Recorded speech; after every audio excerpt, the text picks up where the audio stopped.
I have a mascot I can use as a model. So obviously, yeah, you get stuff with, like, you know, if you want. Oh god, I forgot how expensive I made the Chonova toggle. Oh my, oh my. I might decrease that price a little bit at some point, but... So, anyways, tonight we are starting Turnabout Resonance? Or however you pronounce it, because I didn't word to do. So, yeah, today is Halloween, so this is the last time you'll see a stream of mine in October. So that's why I'm Chonova, because Chonova's been so costume for me. She's not like a here's the thing. Chonova's not supposed to be like Chonova's not supposed to be like an alternate, like, it's not like supposed to be like an alternate, like an alternate form, and not alternate form, like alternate personality. Chonova is Chonova, but she's kind of like my animal mascot. You know, like in the Great Ace Chronicles, we are playing an Ace Chronicles. It's your regularly scheduled Ace Attorney investigation. I was just like, I could, but they haven't raised $300. I was like, I could do a horror game tonight, but I was just like, they haven't raised $300 for Extra-Life yet. But wait, just so y'all know, not next week, literally this Saturday is Extra-Life Game Day weekend. So, Friday. So on Saturday at November 4th at 8 a.m. you shall catch me live as my normal model. I'll show you that I still have it. See? I still have my normal model.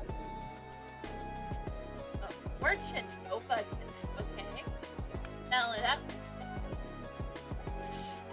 I might keep the sunglasses on if we see Link, but I doubt we will because this is supposed to be like 7 years ago or something. So yes, like I said, Extra-Life is this weekend. So please make sure to come out and support the Extra-Life stuff. So I hope you guys enjoy all the fun that I have planned. So, but let's not focus on upcoming. Let's focus on our regularly scheduled Ace Attorney investigations for now. Okay? Sound like a good plan? Sounds like a great plan, Nitro. Or, I guess I should say, good plan, Chew.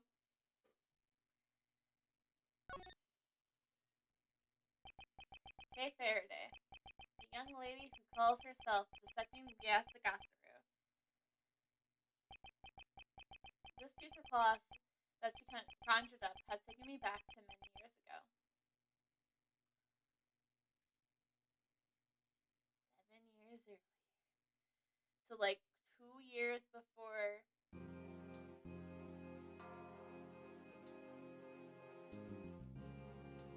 Who are these? Oh my gosh, who are these ladies? Yeah, that's right, I did it. I killed the guy. But it was the great Yasagasaru who told me to do it. Oh my gosh, she's so pretty! Don't you get it? That was the true Yasagasaru. Oh my gosh, she's hot. And she's pretty. Why are all the lawyers so hot and pretty? The Yasagasaru is the... Are you saying I'm the Yasagasaru? Don't you dare deny it! You told me to kill him when you stuck it to the adversary. Are you claiming that Mr. Faraday is the Yasagasaru? Wait, that's his dad? Or something? I can't read all of this.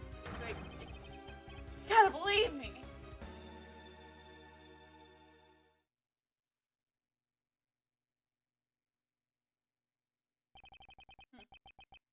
In accordance with the defense secretary and the prosecutor shall be called to replace Mr. Faraday. This Court will be recessed until a new prosecutor is ready. So this must be after Turnabout Memories, then. Maybe? December 10th, 2:30. District Court. Third floor, third floor lobby. It's almost time for me to enter the courtroom.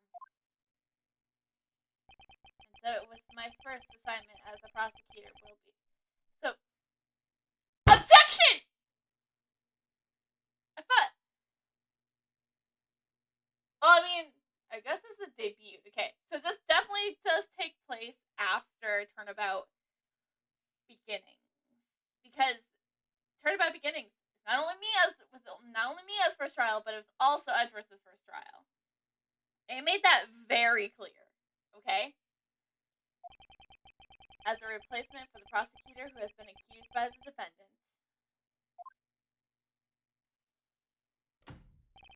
Edgeworth? Sir! I do not like this man. This man can go burn in the fires that he came from! But you'll learn more about that later in Turnabout Christmas. All about his deeds later. December 19th to the 21st, also known as Turnabout Christmas. Yeah.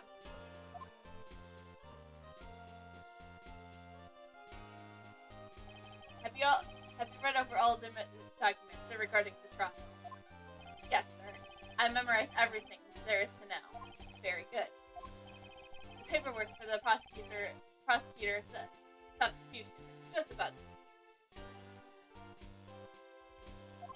Edgeworth. Always bear in mind that as your mentor, I, Manfred von Karma, will accept nothing short of perfection.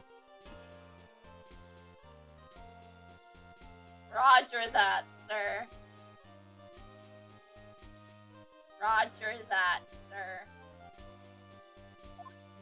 I understand, sir. Have the chance to stand in court at such an early stage in my career. You've already been in court before! Oh. Wait.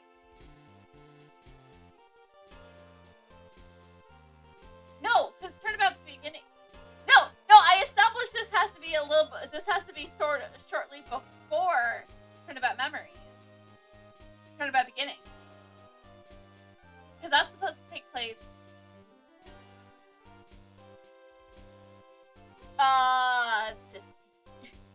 I need to do a little refresher.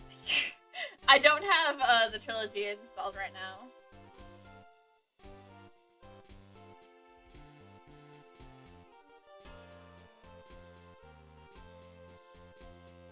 So does this take place before or after?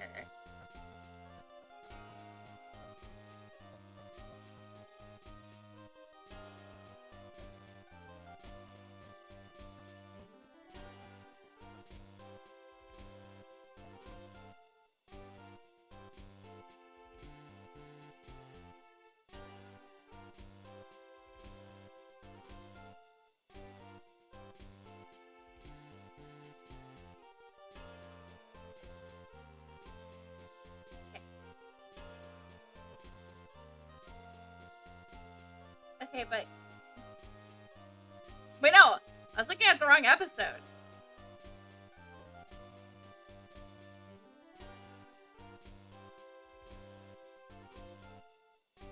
Hold on, we are getting information. We are getting actual facts. If this happens before or after Turnabout Memories. So it says it was September 10th was this case.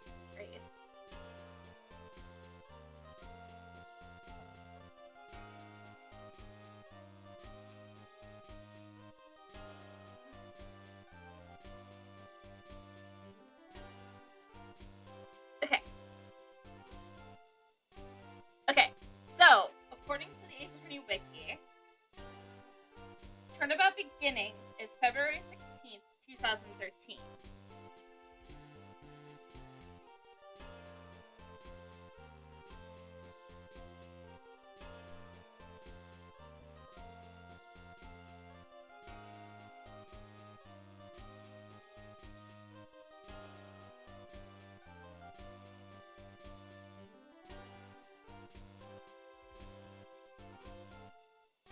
And then so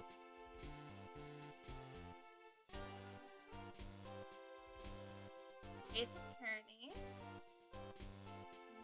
Investigation,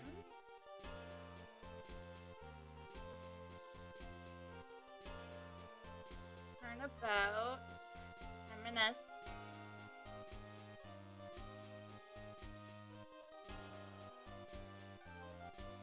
This takes place before, because that's the September 2012, baby. Okay, now that that's figured out. So, I was right that this had to take place before Turnabout beginning.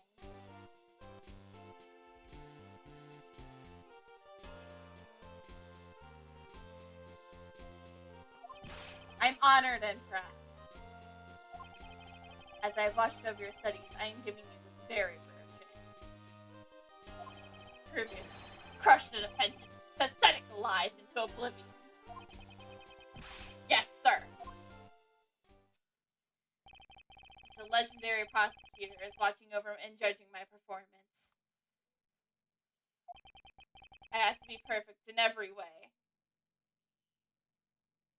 Now, when we get current Edgeworth being like, this is also the man who murdered a man. This is also the man who murdered my father and made me think for 15 years that I did it.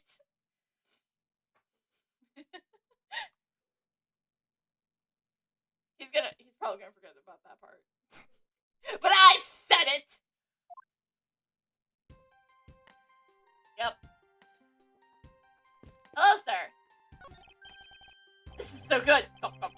I could drink a whole gallon. I've never heard of water tasting that good. What's in that water, sir?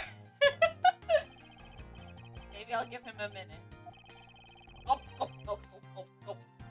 Also, by the way, that is our hydration reminder. Everyone, make sure. This man is our... Does he plan on gulping the entire reserve dry?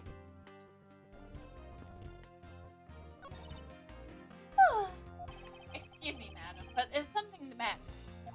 I just thought if someone would have brought those horror doors by now. But this is a courthouse. It would be quite appetitable to provide her doors here. Are you sure? Someone put me a fresh cup of coffee last time I was here. Was his name Diego Armando? I'm sorry that joke. I felt like that joke had to be made. What the heck does she think of the courthouse for?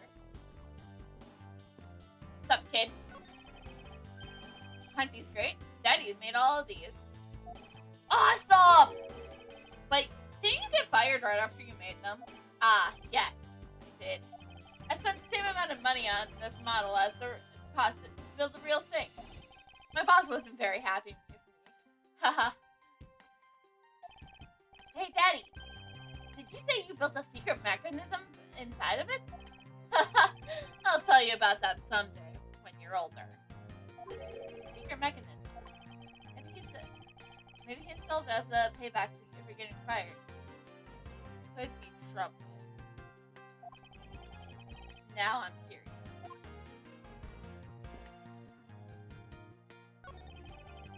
The trial's about to resume. I should stay on the premises. I wanted to talk to the bailiff, to be fair. Mr. Prosecutor, sir, I have a name. Don't go Agent Ling on me! Because I'll go Agent Ling so much harder on you. Even though I feel like I'm more Sheena right now, but doesn't matter. You got a very good eye. You have a very good eye if you can tell that I'm a prosecutor with just one glance. As there's always only prosecutors and defense attorneys in this lobby. I usually hit the mark if I guess one or the other while there's recess. You were only guessing? What? Am I?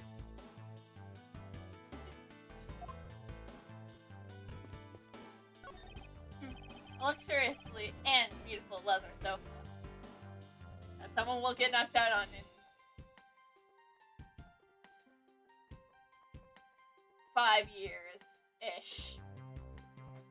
I must say, every part of the courthouse is meticulously well kept.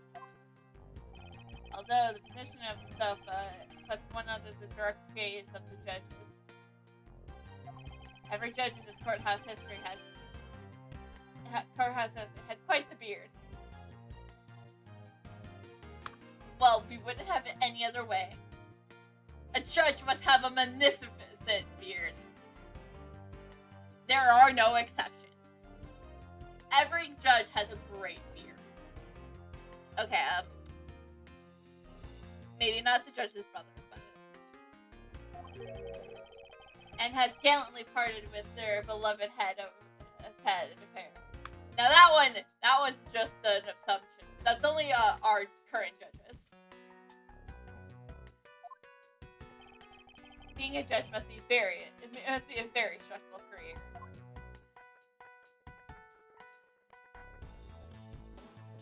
That one. Again! What a cold hysteric game. However, as a disciple of Karma, there should be no option but to win. Yeah, he's good. The power of his cold stare rivals my own. Is this cold enough? Do you feel intimidated by my glare? I could even zoom in. Do you feel intimidated by my stare?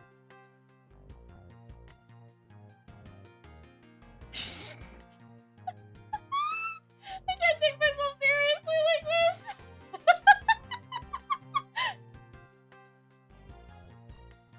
Man, I need to use Shinova more often. She is kind of the mascot of the channel after all. I definitely do want to do something. I definitely know what I want to do for stuff. Oh, he's sleeping. He's sleeping while standing up? Now that's actually quite impressive. Like, oh god, I'm not used to like how everything is as Shinova. I'm so used to my toggles of Nova as extra. How about the other bailiff? The trial resumes early. Please wait a moment, sir. I was already well aware of that. Surely, or in a moment. Which one is it? Be Pacific! The trial resumes early. Please wait for a moment, sir. I was already well aware of that. Surely, in a moment. Which one is it? Be Pacific! God. A bookshelf, huh? Competence of law for beginners. I don't have time to read the second grade and second guess myself now. Yeah, leave that for Phoenix. This should lead to the defendant's lobbies. Edgeworth, where is your composure? Sorry, sir. If you wish to take a look at your enemy, do so in the courtroom as crushed now. Indeed, thank you. You're a man of wisdom and experience, sir. I think wait, is there anything to examine here? A bulletin. There's a trial schedule posted on it. Trial schedule for this week, huh? There's only there's only today's trials listed. This must be a mistake, or this country's judicial system is not working as it should. Are we sure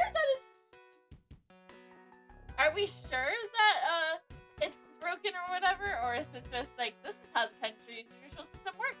And we're all too oblivious to see it, and that's why everybody has one day to work on their case.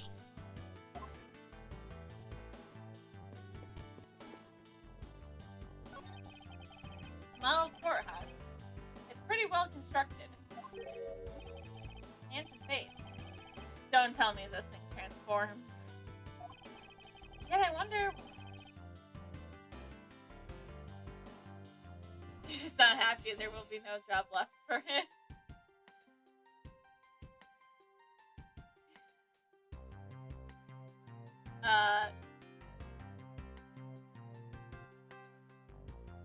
Don't. I don't know why I went with the sunglasses there. Don't worry about it.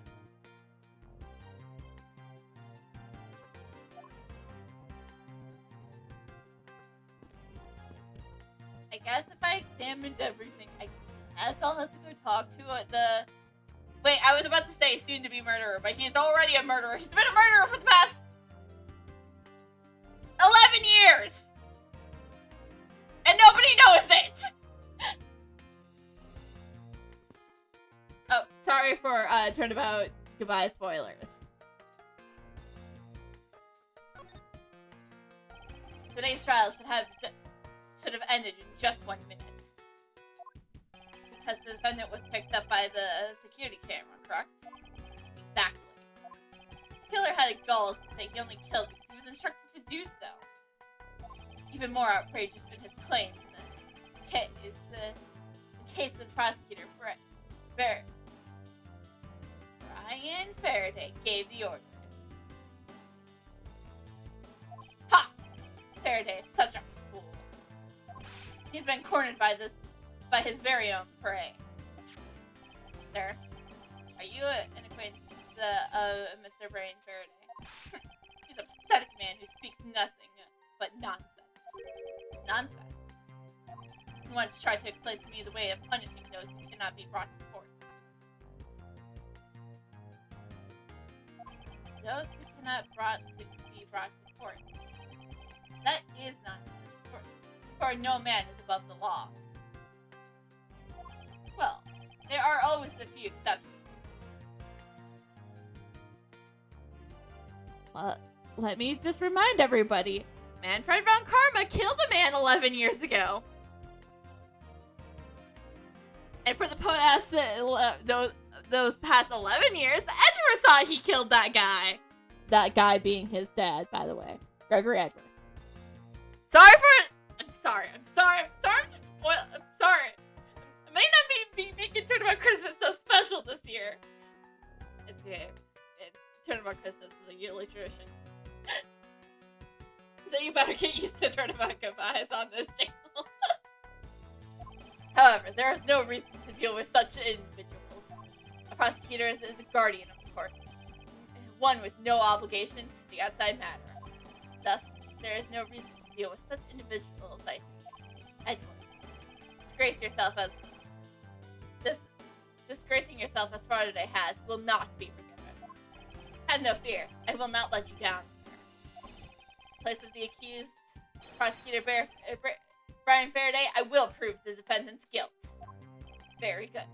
I secured an hour of recess for you to prepare to do just that. Show them all the power of von Karma. Yes, sir. Right, no.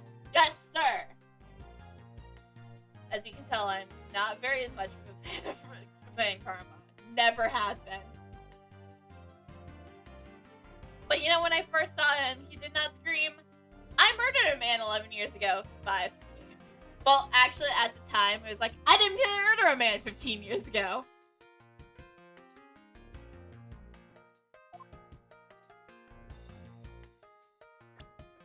I was about to say, what do I have for evidence right now? I thought I should have, like, all the evidence! Faraday, you didn't give me the evidence, bitch.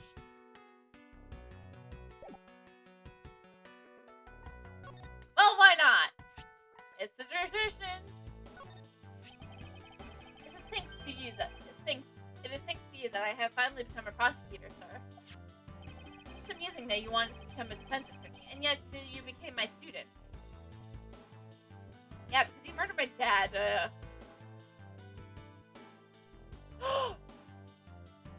Do I finally get the answers to the question that I've been wanting to get answered since Turnabout Goodbyes? Do I finally get that answer? Probably not, though. It's gonna be one of those questions. That's gonna be one of those questions that never gets answered for me. I'm not gonna be sad about it, okay? Nope, not at all. And plus, I have like 6 more games to get that question answered, but I'm probably never. It's a strange path you have traveled. It's true that I have once wanted to become a defense attorney. But now I'm honored and proud to be a prosecutor.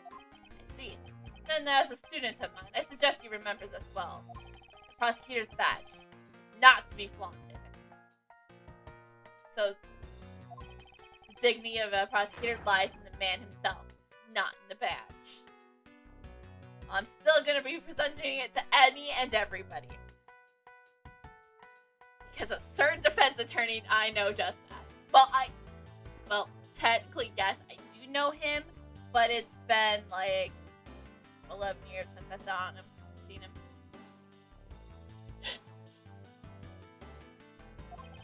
I understand. I'll keep that in mind. No, I fucking won't. Besides, why put holes in your fine garment? It's simply preposterous. Prosecutors must also take pride in their appearance. I'll keep that in mind as well. I'm consistently having to remind others at the prosecutor's office of this. It's more fashionable to keep your prosecutor badge in your pockets. In other words, always treat a prosecutor's badge with care and honor. I understand, sir. So have you archived a firm understanding of the case? Yes, sir. I have memorized everything that is written down in the case files.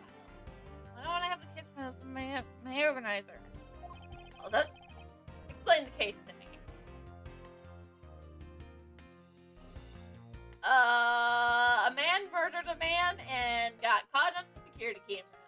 And they said something about the security camera before, so that's the part I know. But, objection. I don't know any other detail. I want to see if you really know what you're talking about. Understood. A murder was committed on September 8th in front of the Cordon Embassy. The victim is dead. I will die in this hill. Ace Attorney does not give a shit about the names of the characters. They probably took like 2 seconds. Like, what's that guy's name? Oh, he's dead. Let's name him Dead Man. It's like, no, but we already made. They'd be like, no, we already named him. We already named a man that. Was the staff member at the end. The defendant in this case, Mackerel, was held in questioning on the night of the incident as he was deemed suspicious. He was quickly placed under arrest for the possession of a murder weapon, a gun. Furthermore, at the time of the murder, the great thief Yatagastru had successfully infiltrated Kofan Embassy as well. At first, Remington claimed that he himself was the Yatagastru, but that he did not kill that deed man. I wonder if he expected to gain what he expected to gain from such a desperate lie. It's possible that he wanted to go down while the spotlight. He wanted to go down while in the spotlight if he's found guilty. There's surely no limit to people's insanity. But I digress. Continue. Yes, sir. During the trial, the prosecution presented the security footage that captured the murder. The footage clearly showed Mr. Rell as the murderer. In fact, the act of Mr. Rell firing the gun could be clearly seen from the visitor's gallery. Upon seeing that, the defendant retracted his statement and admitted to the murder. I did it because I was told to. By the real Rasagasa, Brian Faraday. That sounds about right. However, you have forgotten one thing. Could I have possibly forget? What could I have forgotten?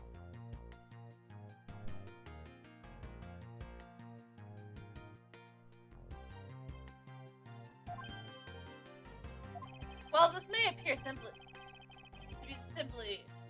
that was the wrong button. Well, this may appear to simply be the murder of a Colford Embassy staff member. People are actually referring to it as the second KG-8 incident. So when will I learn about the KG-8 incident? The second KG-8 incident. I'm very sorry, sir. I failed to study hard enough. Well, amongst even the information that only a few selected are privy to. Could you please enlighten me, sir?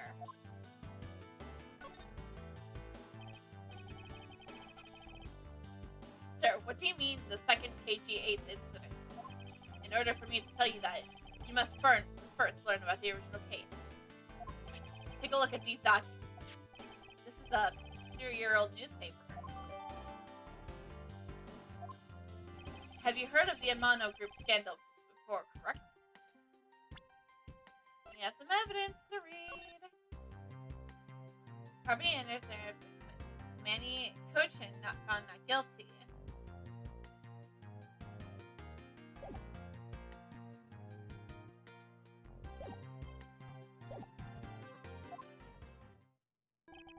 Yes, I have. Secretary of Ernest Amano, the Amano Group's director, was arrested under the suspicion of smuggling. Correct.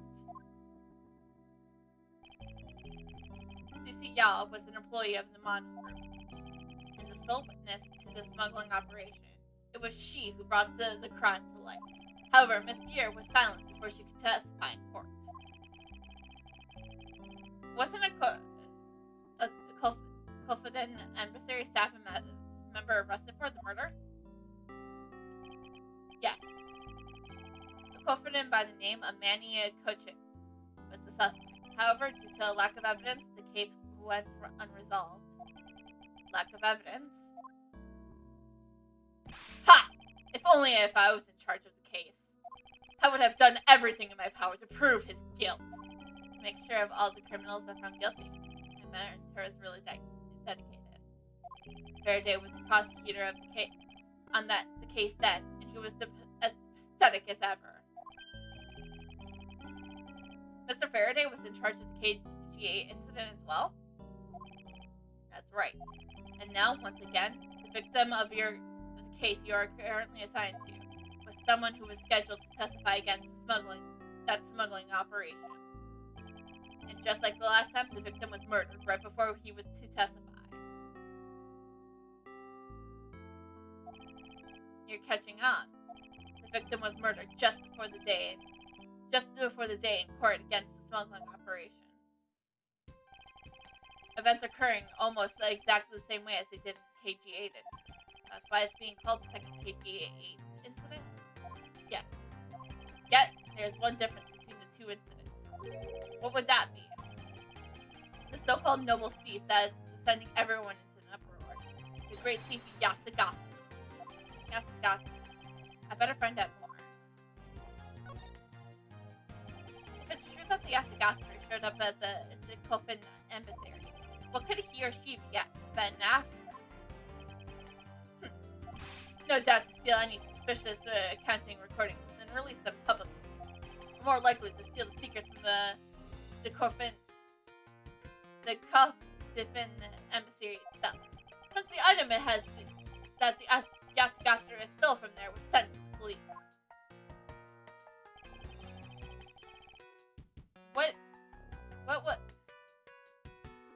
it was that was sent to the Yasagasa sent to the police. I don't know the details. Anything related to the Yasagasa is getting top secret treatment. Still, I found it very ironic. By returning the stolen items to the police, it was proof positive that the Yasagasa had infiltrated the embassy at the same day the staff member was killed. Criminals have a way of incriminating themselves, wouldn't you say? That would have to be the first time the Yasagasa has left evidence behind, correct? Yes, indeed. If you wish to learn more about the Yasagasa, then I suggest you ask Faraday. Mr. Faraday? He happened to be the prosecutor in charge of the Yasagasa case as well. The prosecutor in charge of both the KG-8 incident and the Yasagasa case?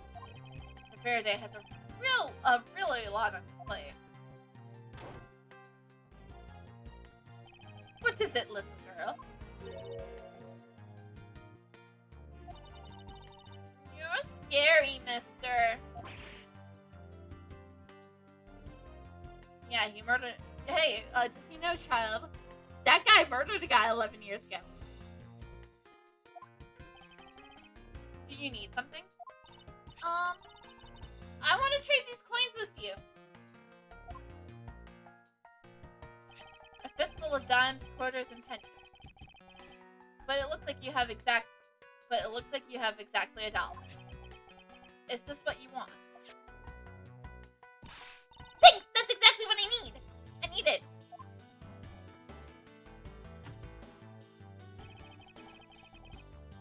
Should that child be here to watch the trial? How disrespectful for a child like that to be running around inside the courthouse. Does no one have a respect for this country's judicial system anymore? I get it, you've been prosecuted for a long time. The paperwork for the prosecution and the substitution is complete. Why you? Do you even know how to make much time is left before the trial resumes? I'm so sorry. I can't have you mopping up the courthouse instead of protecting it in an instant. It's no bother, sir. Not being completely prepared could prove to be a perfect handicap for me. A proud one you are. You had better collect the evidence from Faraday and prepare yourself. Time for your debut, Edgeworth.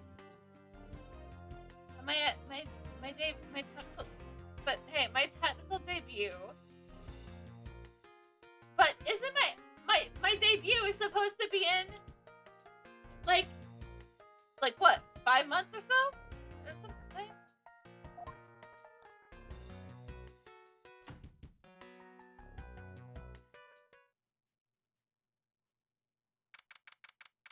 September 10th, 4 p.m. District Courtroom, number 3.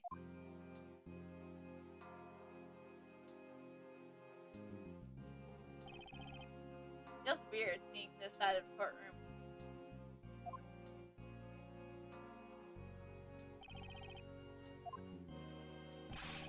Just what's going on? Why isn't Faraday here yet?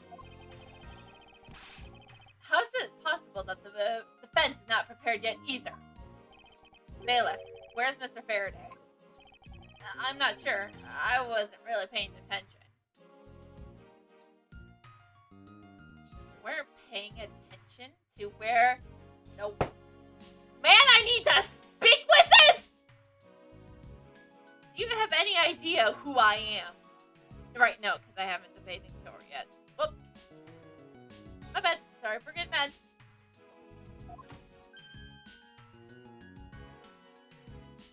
Hello, Your Honor! I can't wait to be back in the, I can't wait to see you once again in the court, once we can play in Apollo's Justice. Ah, you must be the one man trying to run karma and recognize. I hear this will be your first trial. I look forward to seeing how you perform. By the way, was there someone celebrating a... Oh, by the way, was there someone celebrating a birthday during the recess? I could have sworn that I heard a popper go. Come to think of it, the other day with my grandson. Wait! This is lore! The judge has a grandson! This is great lore. Definitely gonna have to remember this for hearing Apollo's Justice. Sir, it looks like the trial is about to resume. However, yes, it will be all but impossible to prove that the witness is a liar without the evidence from Faraday. What is that blasted buffoon up to? It's emergency, sirs!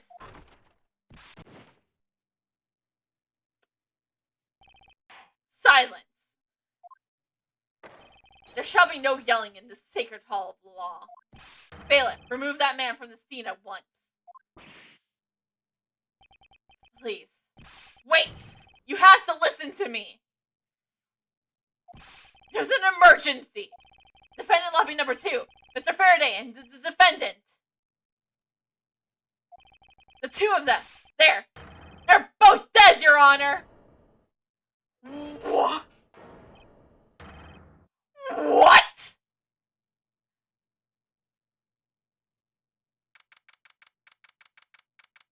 December 10th, District Hall. Oh, wait.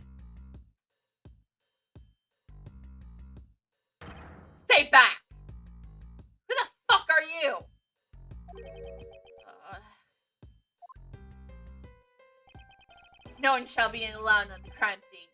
Period. I think you're even more intimidated than Karma.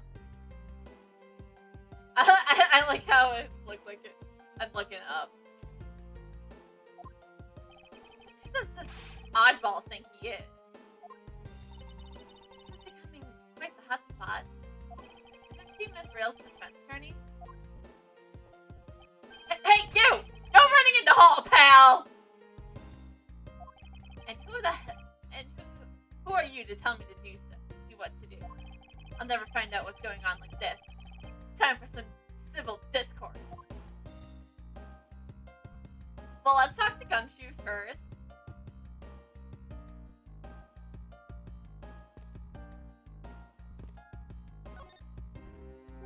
And you are... Who, me? Hey, pal. It's common courtesy to tell your name first before asking someone theirs. No, not really. Point taken. My name is Miles Edgeworth. I'm a district prosecutor. A prosecutor? I've never seen a prosecutor as young as you before. As young as you, pal. I told you my name. Now, would you mind telling me yours? Detective Dick Gumshoe. And as of recently, I archived my dream of becoming a detective. More than a dream. It was what I was born to do. Wait, maybe I should check and make sure I'm not really in some crazy dream first. This detective is entirely too excited to be at a murder scene. So, Detective Gumshoe, would you mind telling me what you know about the incident? You know, I don't have to tell you anything, right? Objection! It's one thing I'm good at yelling. I know that. But what it behoove you to know, fill me in on what you know. You're a proud one for such a youngster, aren't you? Well, anyways, Detective Bad is the one in charge. So you're just gonna have to ask him for all the details, okay? As for me, I was guarding the doors to defendant lobby number 2. You were the guard detail. Did you notice anything strange while you were on duty? Well, I freaked out when I had heard the gunshot, and then I kind of froze. You're a detective, and a measly gunshot scared you that much? Then again, I can hardly claim to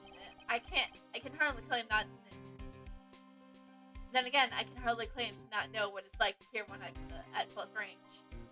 Oh yes, because we're 11 years into Edgeworth thinking that he's murdered his dad. I'm gonna bring that up a lot. Then Detective Bad came running to the scene. We went into the lobby number 2 together, and both men were lying there dead.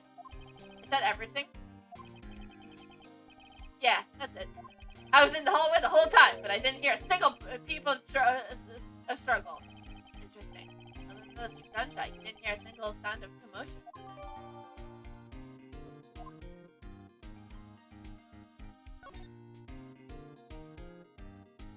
I know Vancouver Armas told us not to just go showing our prosecutor badge to other people.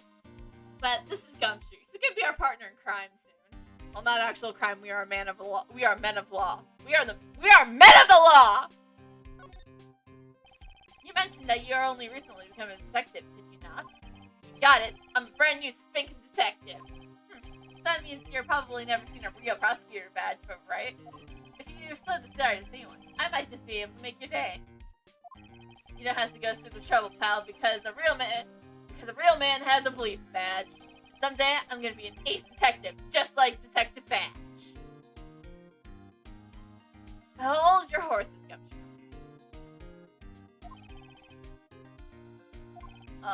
Did I say something wrong, pal?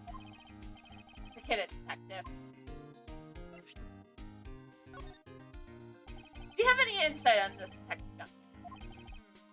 Well, as a detective, I'd rather see something that's actually related to the case, pal. And here I thought this was related enough. So you were guarding the door to defendant lobby number 2 at the time of the crime scene, correct? Yeah, that's right. And all of you know, not even a single in got by me. Really? Are you sure not a single ant slipped in? Well, Gumshoe.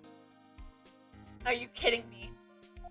I guess if we're talking about slipped in, then maybe a frog or something did.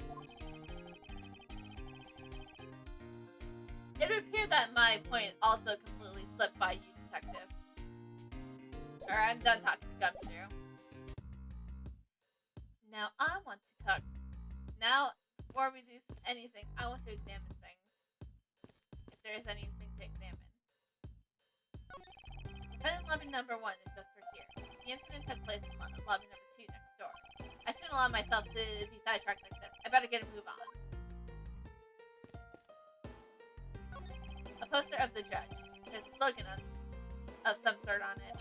Every strike of my gravel brings the truth closer, and my hair farther away. Is this a promotional poster for the court or a hair growth product? First, I need to get a handle on the situation. Perhaps I should talk to some people. Alright. Do you have a minute? You know, I'm not really into talking to people I don't know. Especially at a time like this. I apologize for not introducing myself before bothering you. My name is Miles Edgeworth. I was to take Mr. Faraday's place in court. Edgeworth, huh? Never heard of you. Yeah, I kind of was supposed to debut. Oh, so no wonder why it turned about beginnings. This is his debut. Because this case never, because the one where he was supposed to take over, you know, got.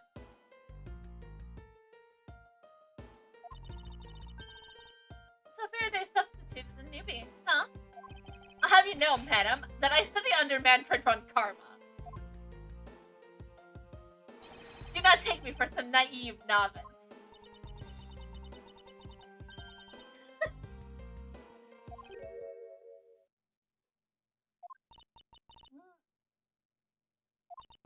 Do not take me for some naive novice.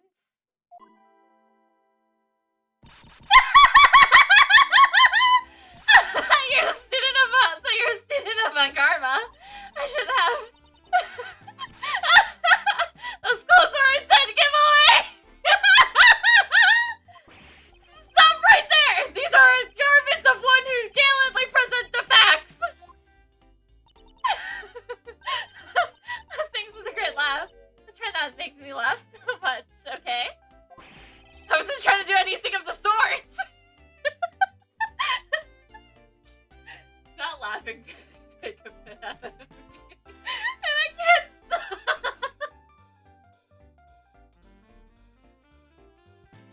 So who are you then? Just kidding. I was just skipping around.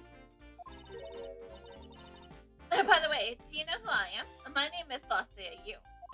And if you're telling the truth, then we were about to go head to head in court. But of course, I heard so much about you, Mr. Yu. But of course,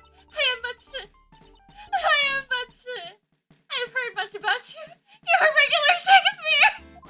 Did I say something funny?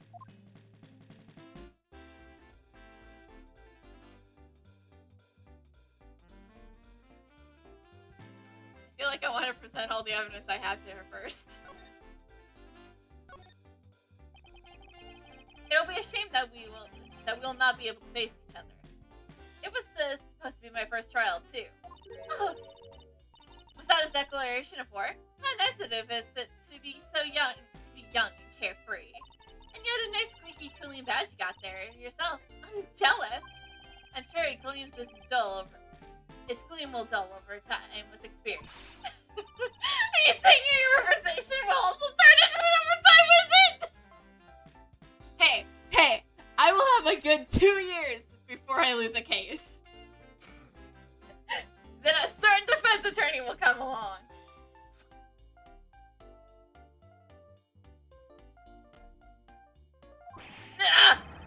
That's not what I meant! Well, you can't avoid some things in life. I will never allow my badge or my reputation to become tarnished.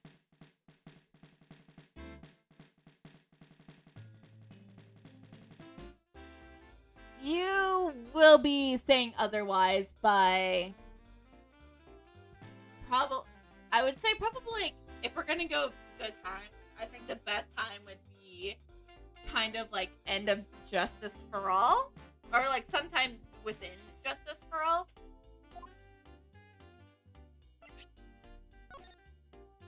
Missy, what do you think about this piece of evidence? Actually, Edgeworth, I'm not interested. I'm interested in finding out about what you think about it. I don't really know all that much about it. And I don't really know that much about it either.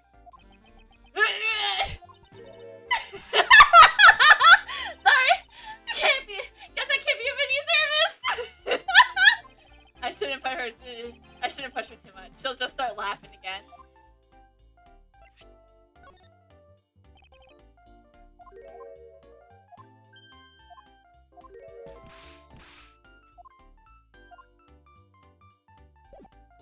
Okay, let's talk about the crime scene. I would like you to update me on the situation. I don't really know anything. Why don't you try talking to those detectives over there? If that's the case, then why are you here?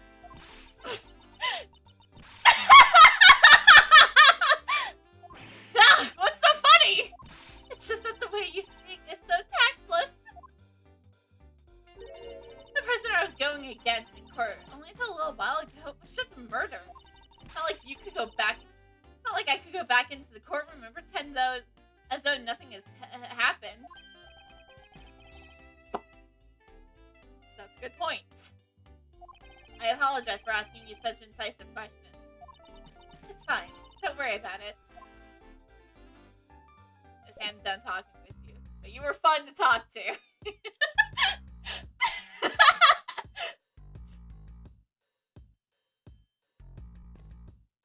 Right now. Wait. Can we examine these?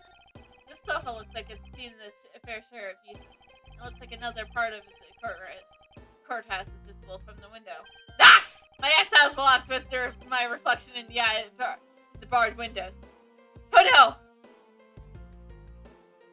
Oh no!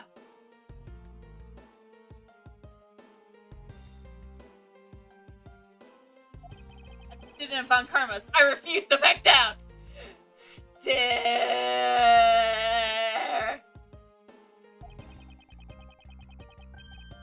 I won! I mean, in that case, if it's against yourself, you can't really lose. I love Edgeworth. He's so stupid. I like young Edgeworth. He's kind of fun.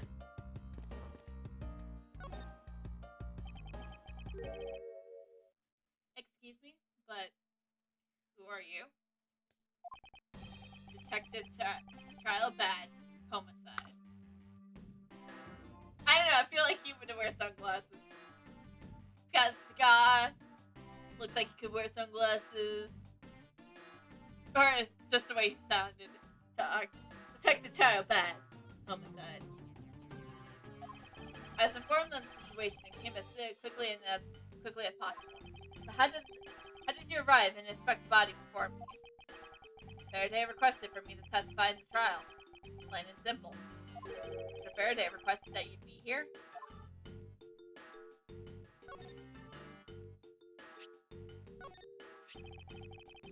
Does showing that off make you feel like you're some big, strong prosecutor? Of course not! I was simply proving my title of prosecutor to you, sir. Prosecutor to you. I see, but most prosecutors don't go flaunting those things around. Yeah, it's usually the job of defense attorneys to go flaunting their badges. It's like a detective walking around outside with his badge flashing in the sunlight. Show that off too much, and before you know it, you'll be elbows deep in angry criminals. He makes a good point. That would definitely be a problem. Detective Bad, I'd like to ask you about this piece of evidence.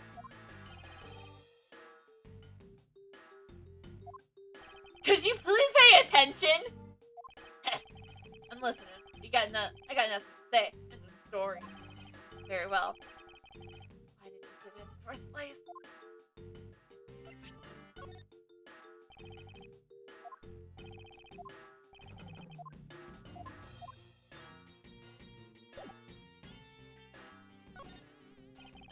I've already contacted HQ about the situation. I got nothing to say to you, kid. Just call me kid. I'll have you know, I'm gonna be a great prosecutor someday. Who will take 2 years to lose a trial to some novice defense attorney who also happens to be a witness of my investigation.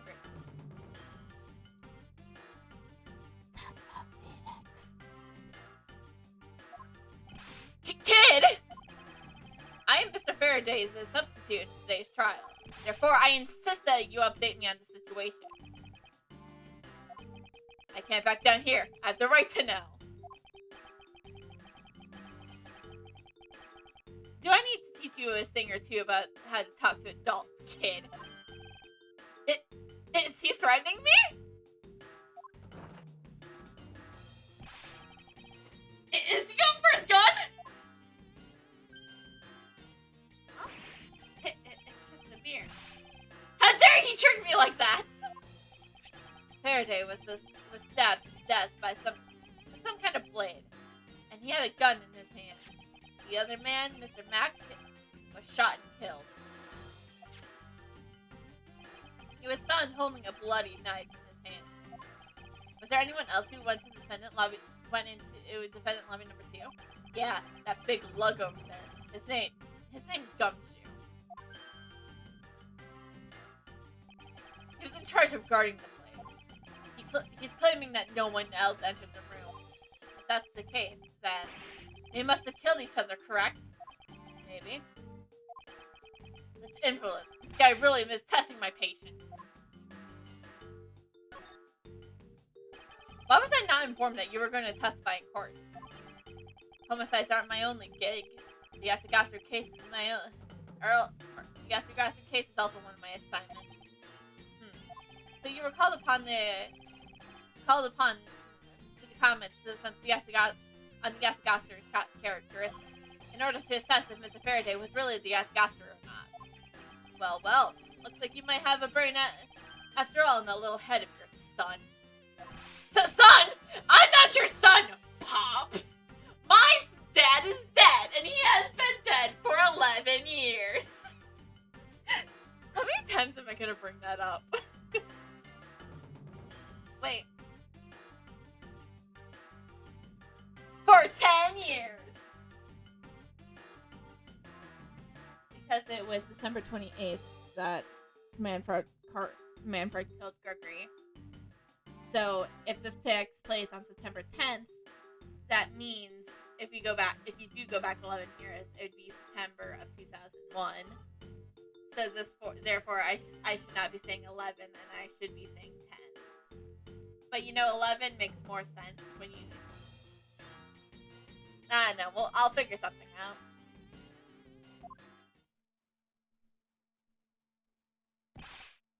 Miss you. There's someone here who would wishes to see you.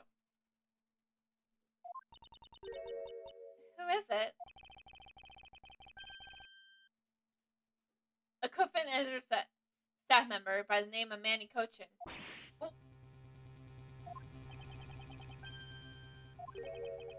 What's going on? Detective Bad and Miss Eve's mood just changed all of a sudden. Wait a second. Was it Manny Coachman? I'll be right there.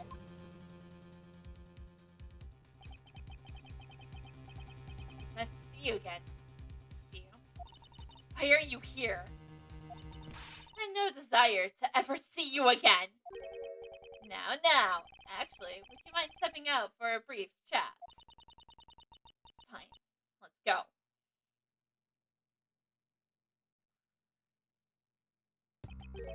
Bad. Von Carmel. It's been a long time. I knew you would show up. You usually do when Yasugasser is involved. And I see that this case has no exception. Do you know Detective Bad, sir? Yes. He's like an old bloodhound that never leaves the scene of a crime. If only he would get a promotion and move on. It's the crime scene where the detective is most useful and effective. It's not like I don't know that. Moving on, Zobad. This man that I just passed by. Was he not the suspect from the KG8 incident? So I was right. Just what is that man doing wandering around here? That Faraday. I can't believe he let such an easy catch get away. Imbecile. I would prove his guilt in 3 minutes. Von Karma. I think you said enough for now. It's in poor taste to speak of that. Speak it like that about the departed. Very well. Back on topic. I'm placing Edgeworth in charge of investigation here. Objection!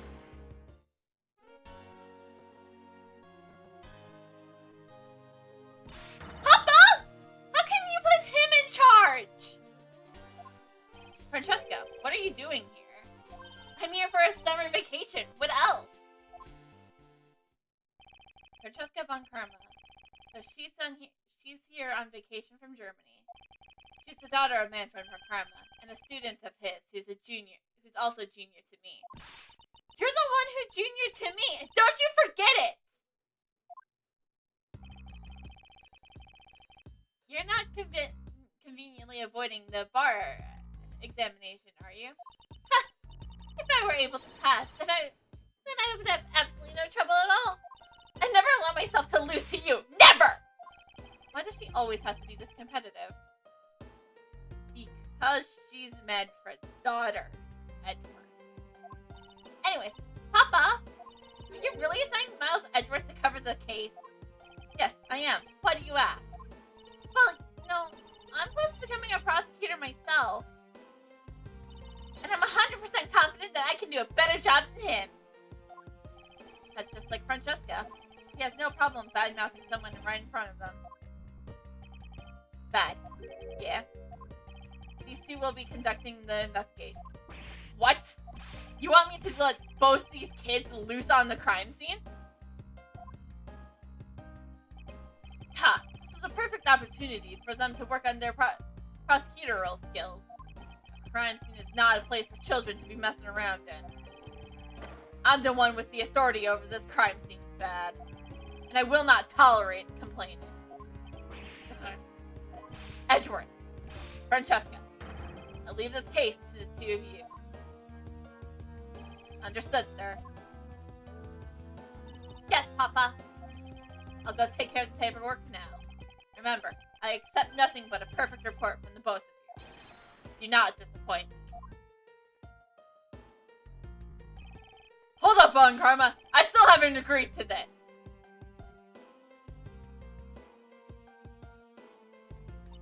Miles Edgeworth. It's been quite some time, Francesca. This will be the perfect chance for us. See which one of us is truly worthy of the Von Karma name. Well, considering you actually have the Von Karma name, and I don't, the honor goes to you. Would it kill you to at least say hello? Long time no see. Very good. Just because you became a prosecutor first doesn't mean you can't act all proud. She hasn't changed a bit. And she never will. And she doesn't have to. We love her just the way she is. Miles Edgeworth. As I was saying, we shall see which one of us is worthy of the Von Karma name. Like I said, you're the one who has the name. For crying out loud. I've been reduced to a babysitter. Hey!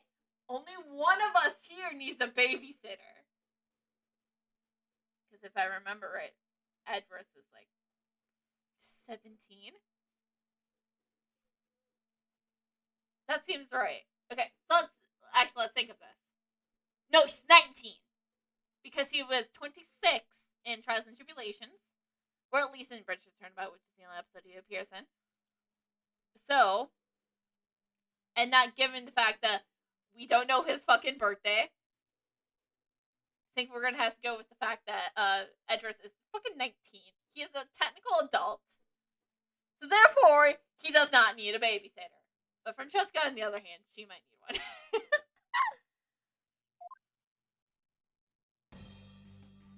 It looks like Mr. Von Karma was successful in convincing the detective. That's just like him. He never fails. Now I'd appreciate if you would quickly run me through the facts, Detective Bad. You're better off checking things out on your own. Very well. Seems like getting help from Detective Bad will be most absurdest task. December 10th, 4:15, District Court, Defendant Lobby Number 2.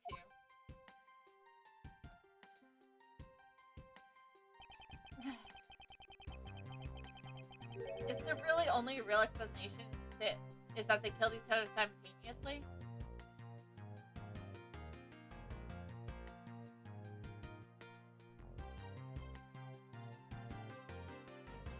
Okay. So, didn't Detective Bad say that one was just stabbed, but the other was shot and stabbed? So, I don't think that can be the case. That they killed each other simultaneously. There had to be a third party.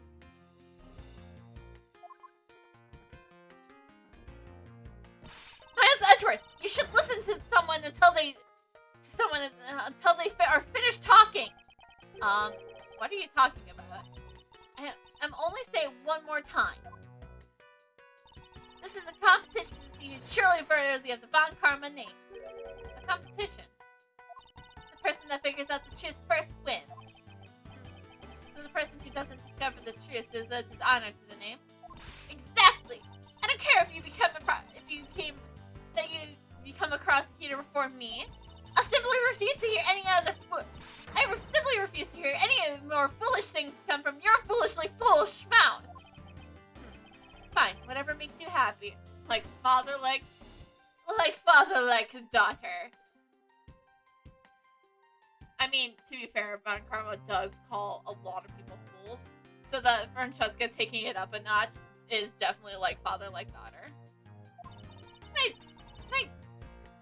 Can I take that as you accepting my challenge? Once again, whatever makes you happy. Ha! Well then, let's begin the investigation, shall we? I'm gonna find the perfect evidence and prettily present it like the professional I am. Competing to discover the truth of a crime scene. How delightfully childish. See what I mean by she needs a babysitter?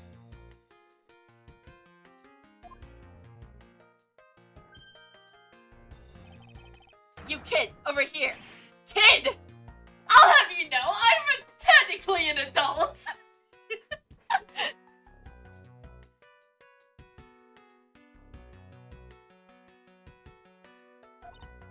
Ha! Serves you right, Miles. He just called you a kid. You're younger than me, Francesca! I said kids, kid. How dare you call me a kid as well? I'll do what I please. I won't allow you to cause a ruckus on my crime scene. Hey, big guy. You're going to watch these two. Yes, sir! Detective Bad, sir. And do what I say from now on, kids. Now, kids, okay? I'm gonna reduct that man's salary.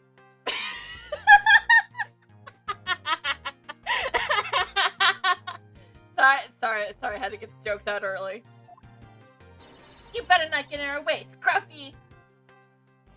Oh, so she calls her Scruffy says at the beginning. Love it!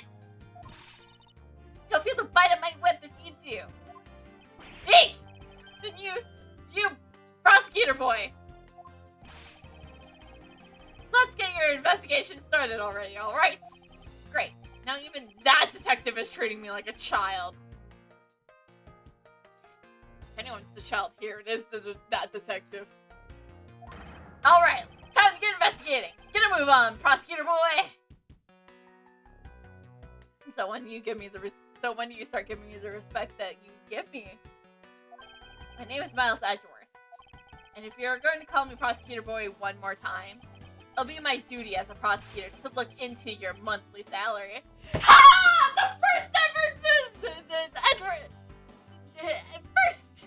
the first ever gumshoe salary joke. What? And what would you do with my salary after you saw how much it was? That's up to you now.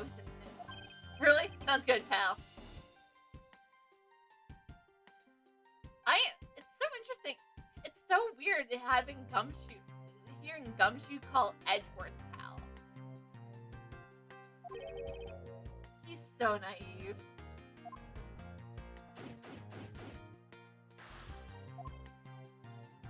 Detective Bad, may I have a word with you? What is it? It appears that both a knife and gun were used as murder weapons. Yeah, it does. That leads us to our first question of the investigation. Where did the men require the weapons? The gun was inside Faraday's bag. Is a piece of evidence that was presented in the trial earlier today. It was used to kill the Coleman adversary staff member, but I never heard of anything about this knife. The rail was being held by the police. There's no way he could have brought it in. Which means it's possible that Faraday had the knife on him from the start as well. Could it have been a piece of evidence that has yet to be presented? Then, why doesn't Detective Bad know about it? Doesn't Detective Bad know about it? Wait! What if? It's possible that Mr. Faraday brought the knife in under the guise of procedural evidence. He could have brought it out and attacked Mr. Rail with it. Maybe you got a brain in there after all, kid. Can you stop calling me a kid? I am technically an adult! Ah! Is he gonna treat me like a child forever? Looks like Mr. Faraday attacked Mr. Real first. Then who counterattacked? The only logical conclusion you can draw from a scene like this. Not yet. I feel like it's much too early to be drawing conclusions already. I must first find conclusive evidence as to ensure the honor of the Von Karma name. Yeah, you'll be saying that up until 25 buys, bitch. Then you'll be making a name for the Edgeworth name.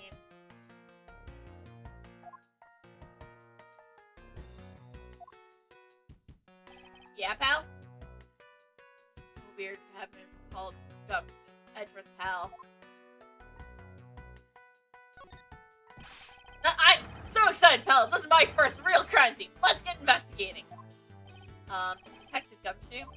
So, I thought investigations were supposed to be conducted in a calm, collected manner. What do you know about how to run an investigation, little boy prosecutor?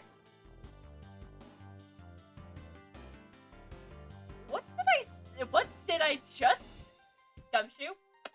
What did I say about calling me a prosecutor boy?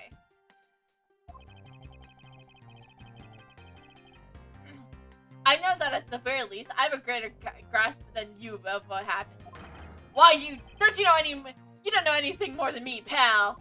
Look at you, you just stay behind me, boy, and stay out of the way. Ironic, coming from the guy who's been a step behind me in this entire case. This is my first time studying inside the courthouse. Who would have thought it'd be my first case as a detective? But you know, I get the feeling I'll be coming here a lot more in the future. As a suspect detective? Of course not, pal! Anyways, this lobby is actually pretty luxurious. I mean, for a defendant lobby, it's got a pretty big TV. Oh, and there's a tea set on the table over there. Bet you didn't know I like to drink tea. Wow, this room really is decked out. If it means spending time in here, maybe being a suspect isn't such a bad thing after all. He can't be serious. Can he? I'm beginning to suspect that leaving this detective in charge of anything might be bad. But he's right. rather well furnished. And somewhere in this room is the truth slumbering. It's time to find it and give it a wake-up call. So, Detective Gumshoe. Yeah, what is it, boy? I don't like it. I don't like him calling me boy. I'd rather him just always call me pal. And I would like that to stay forever. But you know, he does get to try.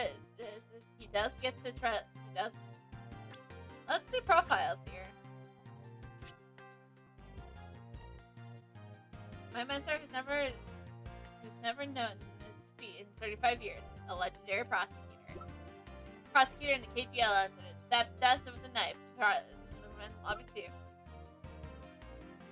Oh, so he was. So one was just that. Guns out, but.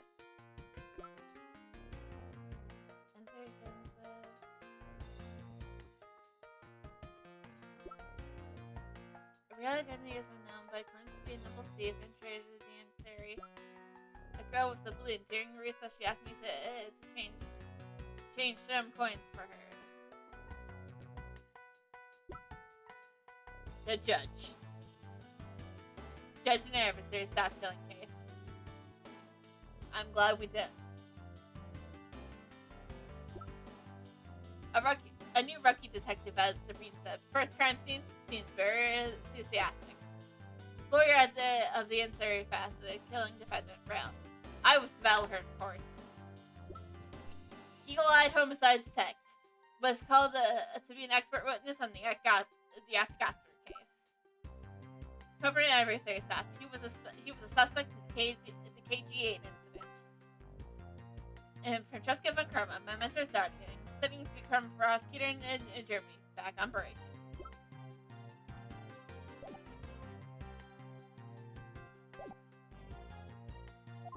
Grr.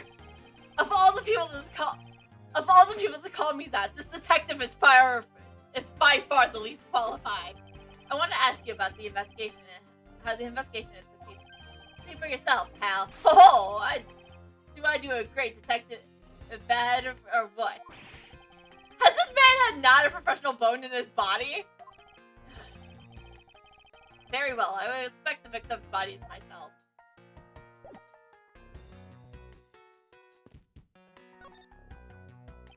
There's some plastic bags stacked up on the table. There's a tea set too, but it doesn't seem to be anything out of disturbance. Yeah, the table's all neat and tidy. Maybe. They were super quiet in their scruffle. After all, I didn't hear anything from the hallway, you know? Maybe the plastic bags scattered on the floor are throwing us off.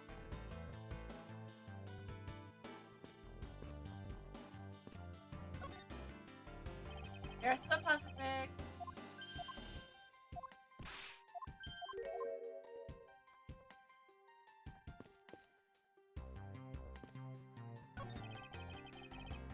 There's some stuff in the bag, pal. I suppose it was Mr. Faraday's bag. It's probably the trial's evidence of supposed clock treatment. This is the evidence? I better not touch it.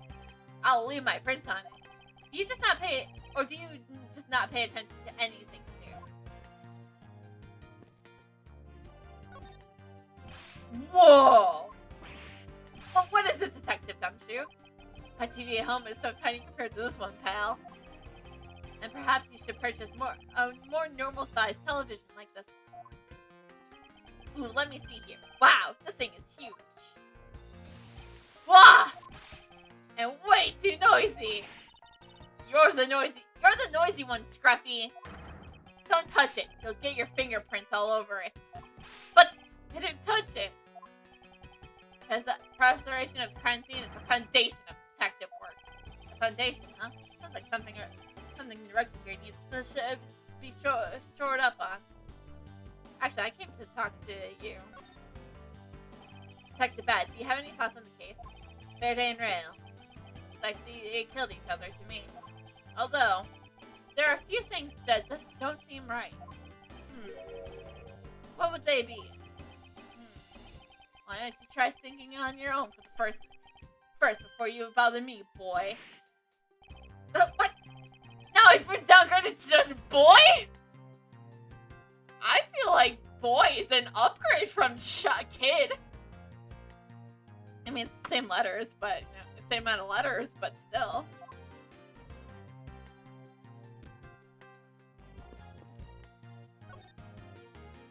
The window is open, and there's a fresh flower scent in the air.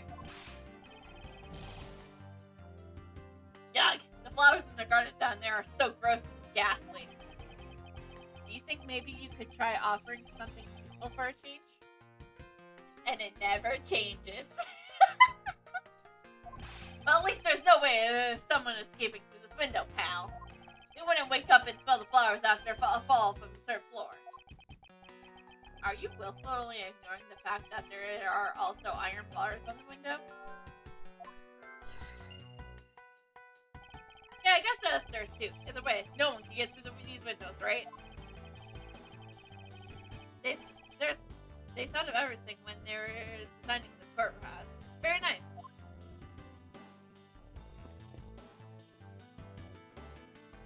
Alright, what do you got, Francesca? Ah, I see. Did you figure something out? This is a competition, Miles! And such, I appreciate it if you didn't talk to me. As you wish.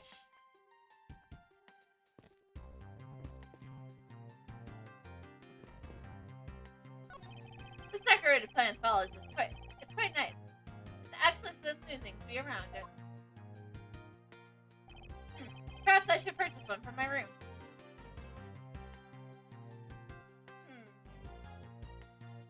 I wonder if this foliage was the birth of Charlie. If in like 5 months, if in like 5 months, Mia Fey comes into this, be like, that's a very nice plant, and then purchase one for her, and then she's like, one day, I'm gonna purchase one for my office, and then she goes and purchases one for her office, and then Phoenix takes care of it like it's the nerd he is. I hope Charlie's still okay in Apollo's justice. I hope we get to see Charlie again.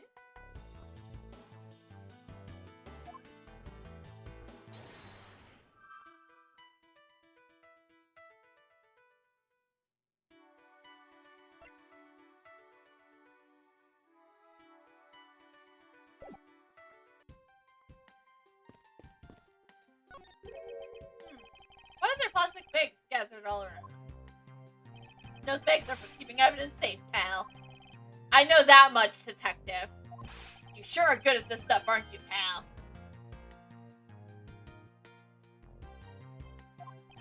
Normally, I'd be happy when someone compliments me, but when it's this guy... Anyways, could these plastic bags be evidence of a fight between the two men?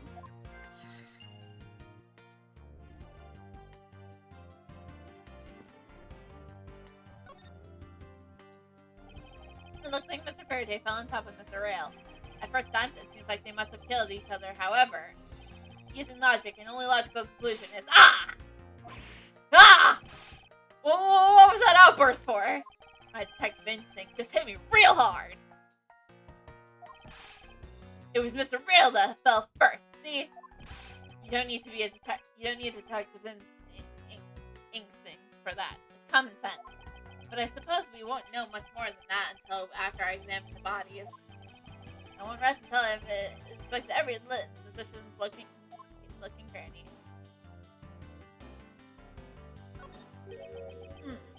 Why are there plastic bags gathered all around? Those bags are for keeping evidence safe, pal. I know that much, detective. You're sure good at this stuff, aren't you, pal? Normally, I'd be happy when someone compliments me, but when it's this guy. Anyways, could these plastic bags be evidence of a fight between the two men?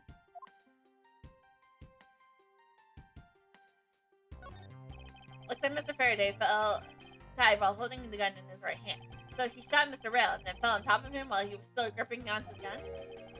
I guess it does seem kind of strange, huh? I mean, why would Mr. Faraday know how to fire a gun? It's not exactly rocket science, even though I know how to pull a trigger. Although I doubt I ever need to use one. I hope I never have to fire a gun either, pal. But it sure does look cool holding a gun in your hands. It appears that the police screening procedures need a thorough review. Anyways, I shall jot that down. She jotted down some notes of the handgun in Mr. Faraday's hand.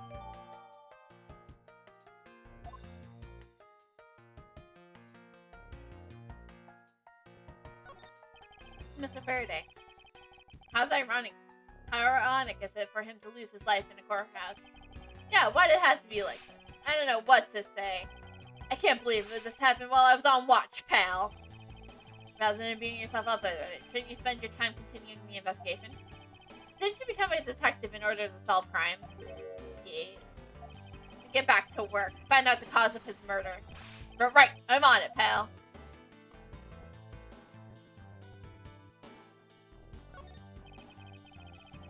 First he killed a cordon and British assassin. Then he was murdered himself. This guy wasn't exactly an angel, you know. Oh, what makes you say that? Well, he's been hauled into the precinct several times for theft and assault, pal. So yeah, he's definitely one of those types that had committed a murder or two. Well, he did admit to killing Mr. Dead. Hey, good point, pal. I knew my detective intuition was telling me something. Detective intuition. Yup, you know about it. It's a special feeling that all detectives, we don't have time for this conversation right now. Let's return to investigation.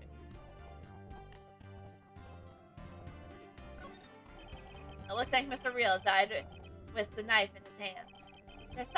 There's some blood stuck on it. Then he must have used it as a weapon. Yup, no doubt about it. Was Mr. Faraday carrying this on his personage? Did he bring this as a piece of evidence for the trial? Or did he bring it with a very different intention in mind? He got some notes on about it.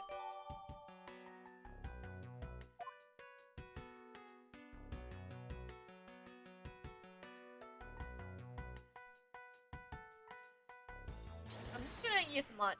I'm just gonna try some logic real quick.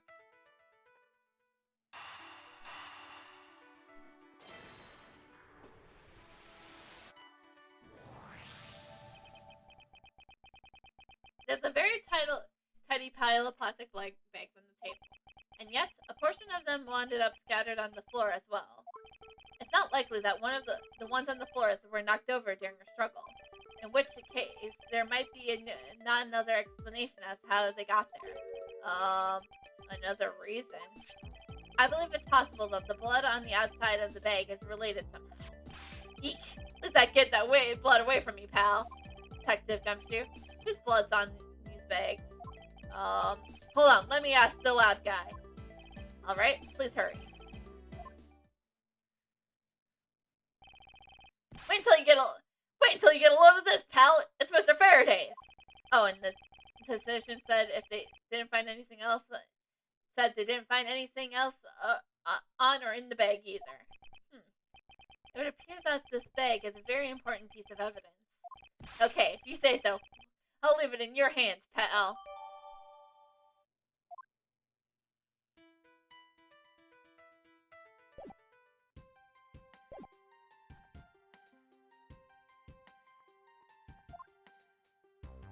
Yeah, pal?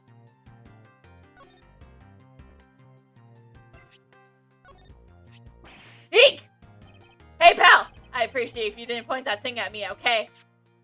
Don't get cheeky with me, detective. I simply wish to show it to you.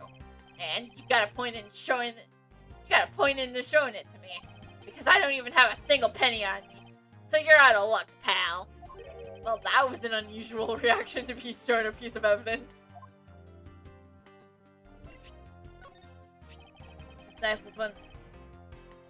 That knife is one of the murder weapons, right? Yes, it is the weapon that took Mr. Faraday's life. The blade is still fresh. You're in the homicide division, correct? You'll be seeing a lot more blood. Even if it's not your cup of tea, you might as well get used to it. Sight of blood isn't something I want to get used to.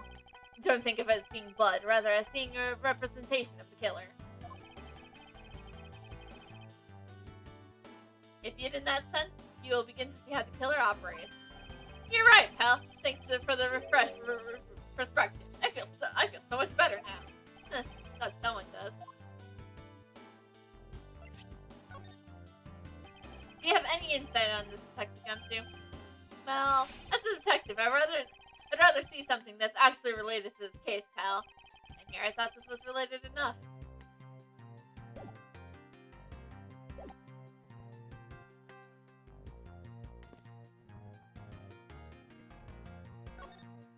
You gonna say the same thing? Yeah.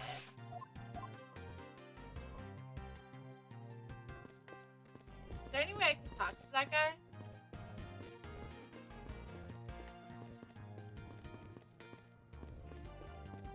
No, because he's too busy.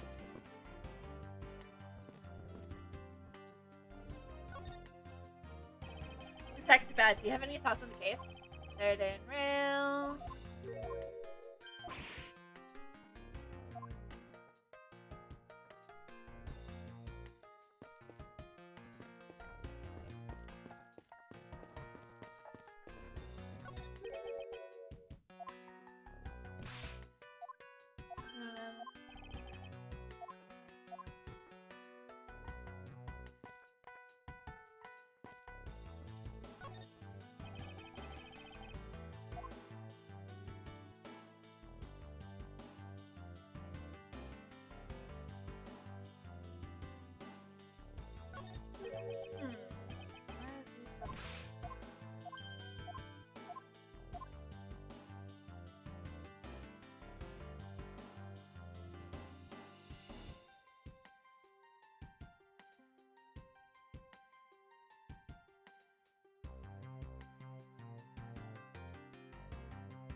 There are some plastic bags on the table.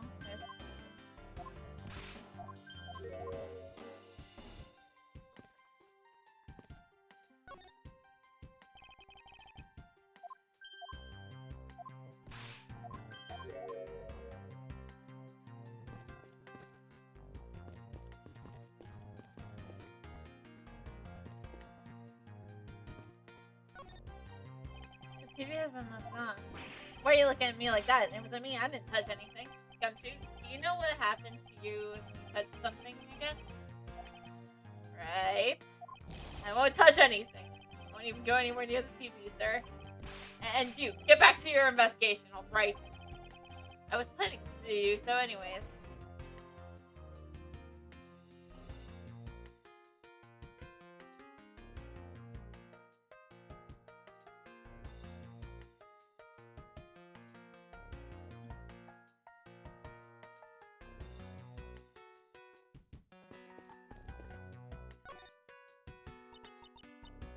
I did not mean to talk to you, Francesca. I know this is a competition. I just came over to examine the bodies again.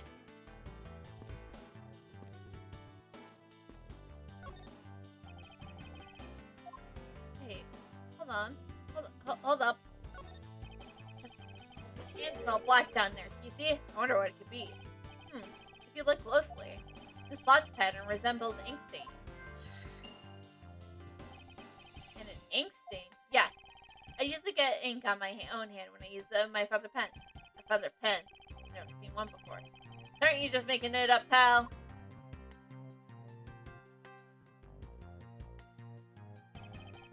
Mr. Real was the cause of death was from being shot, correct?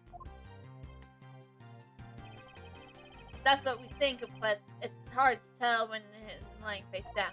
Death is bad enough, but it's truly laminate that someone else would try to hide the truth.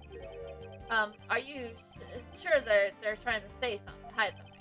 I can't confirm Mr. Rail's cause of death with that body in position like that. If that's bad, I would like to examine the bodies in further detail if possible. What's this? You're not able to form a theory with them the way they are? I believe an examination of the bodies is vital to finding the perfect evidence, don't you? I suppose you do have a point. Well, hurry up and get on with it. Labby. Yes, sir. We have taken enough photos of the scene, sir. And there you have it.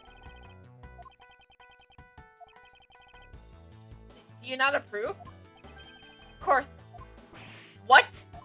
Investigations of a crime scene is the work of a detective, so don't touch the thing. Hey, big fella, turn over the bodies for me, will ya? Okay. Please forgive me, Mr. Faraday, sir.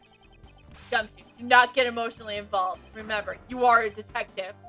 Yes, sir. Understood, sir.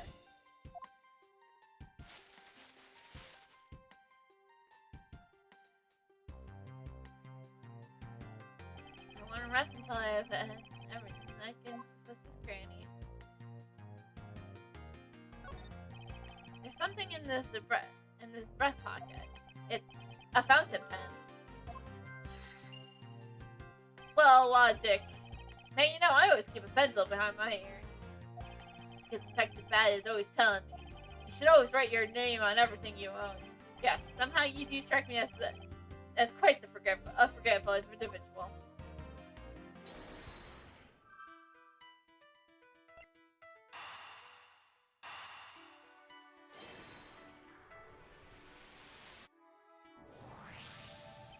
That splash on Mr. Faraday's hand.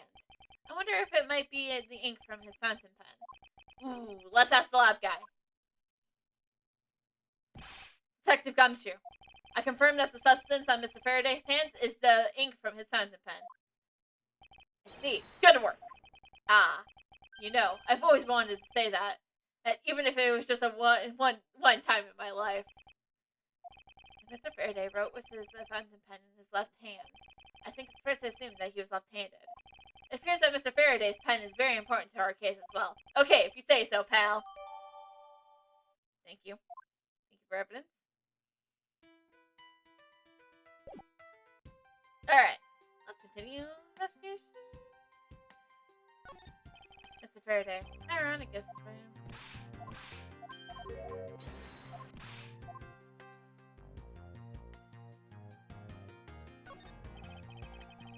There's a knife wound in his chest here, see?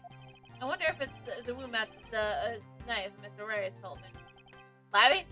Yes, sir. Identifying now, sir. Make it quick. Looks of things. One could deduce that the knife Mr. Hill was what killed Mr. Faraday.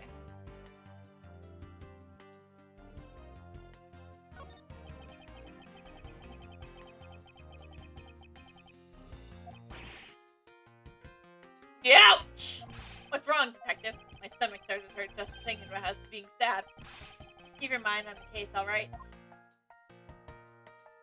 Well, if that's gonna be. Faraday's holding a gun in his right hand. It's the only one Mr. Reyes got blown away with, right? Labby, your answer? Yes, sir. We found that the ballistic markings do match that gun. Okay, ballistic markings are... Here are the markings on a gun that can tell you from what gun fired what bullet. Or something like that. I'm just paraphrasing. The figurative fingerprints a gun leaves on a bullet when fired. Every gun leaves its own unique ballistic markings. Therefore, by looking at the markings on a bullet, you can tell which gun it came from. Yeah, that's it. Of course. I already knew all about that, pal. Maybe you'd be better going back to the academy. Think! Come on, sir. Come in slack, will ya? The bullet that was fired from the gun was, that what fell in the rail.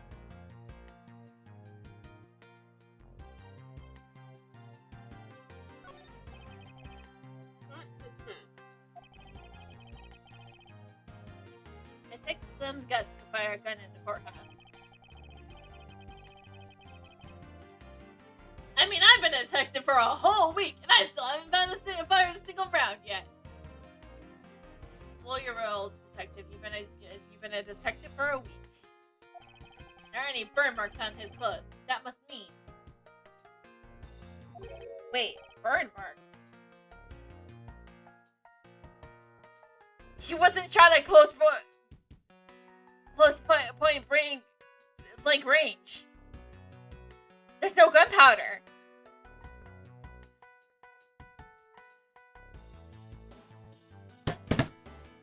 Mr. Faraday, he couldn't have stabbed Mr. Faraday as he got shot. Because if Mr. Faraday shot him while he was stabbing him, there would have been gunpowder around the road! A burn mark!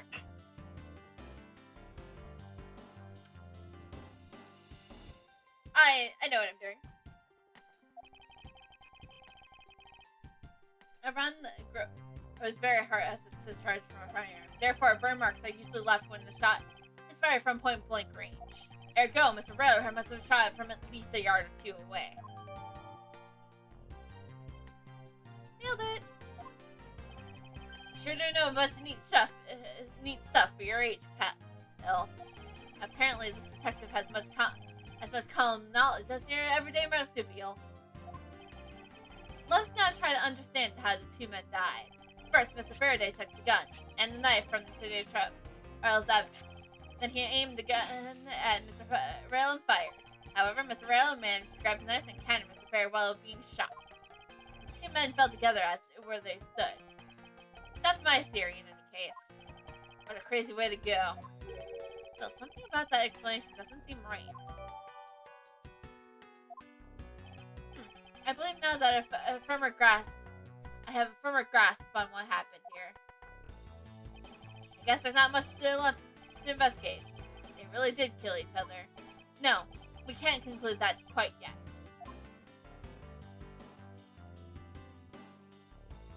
There's still something I find very peculiar here.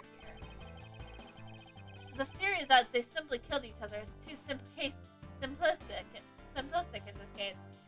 Good! Edgeworth realizes that he's in an attorney game. In fact, there's actually a contradiction that shows another possibility. No way, pal. Really? I suppose I'll just have to show you the conflict in this crime scene.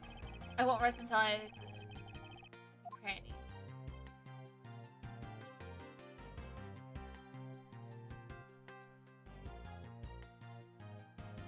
Is it the fact that the gun's in his right hand and not his left?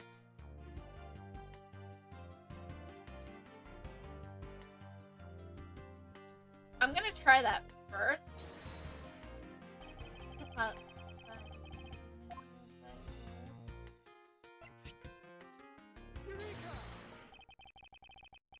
Now that we come face to face with the contradiction I spoke of, and it is this. Mr. Faraday used his left hand to write with his fountain pen. Ergo, he's left-handed. And yet, the handgun is in his right hand. Don't you find that odd that the left-handed Mr. Faraday would hold the gun in his right hand? That, ladies and gentlemen, is the great contradiction haunting this crime scene. Hey, you're right, pal! That does seem kind of strange. But how could something like that happen? The facts add up to one conclusion in alone. Someone else put the gun in Mr. Faraday's hand after he died. Someone else? Plastic flakes scattered on the floor and a gun in the wrong hand? I sense the presence of a shadowy figure behind this case. A person of vile intent who is seriously about keeping the truth from us.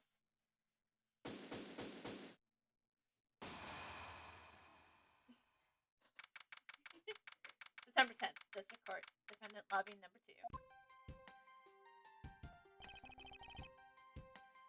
Here's the opposite report. It's probable that Mr. Bell survived a short time after he was shot. However, Mr. Faraday died instantaneously from his stabbing. Interesting. It looks like we now know everything we need to know about this case. Are you sure we know everything? Of course! The incident began with Mr. Faraday attempting to get his revenge. The prosecutor went into a rage after being accused and tried to kill the defendant. But the defendant fought back, and they ended up killing each other.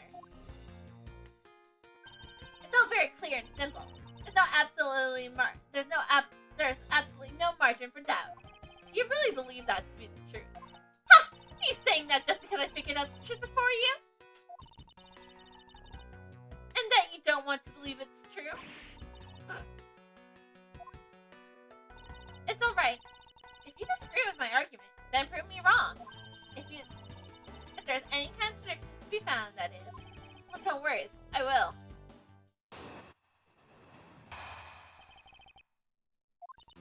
Mr. Faraday's death was instantaneously, while Mr. Rare survived for a short time.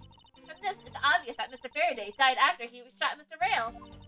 And that while Mr. Rail was on the brink of death, he stole Mr. Faraday's knife and stabbed him. Those are the facts of this case. Mr. Faraday's death was instantaneous there. Therefore, he must have attacked first, proving that logic to be false probably is the fastest way. Proving that logic to be false is probably the fastest way to show her that she is wrong. In that case, I should first look for any holes in her theory.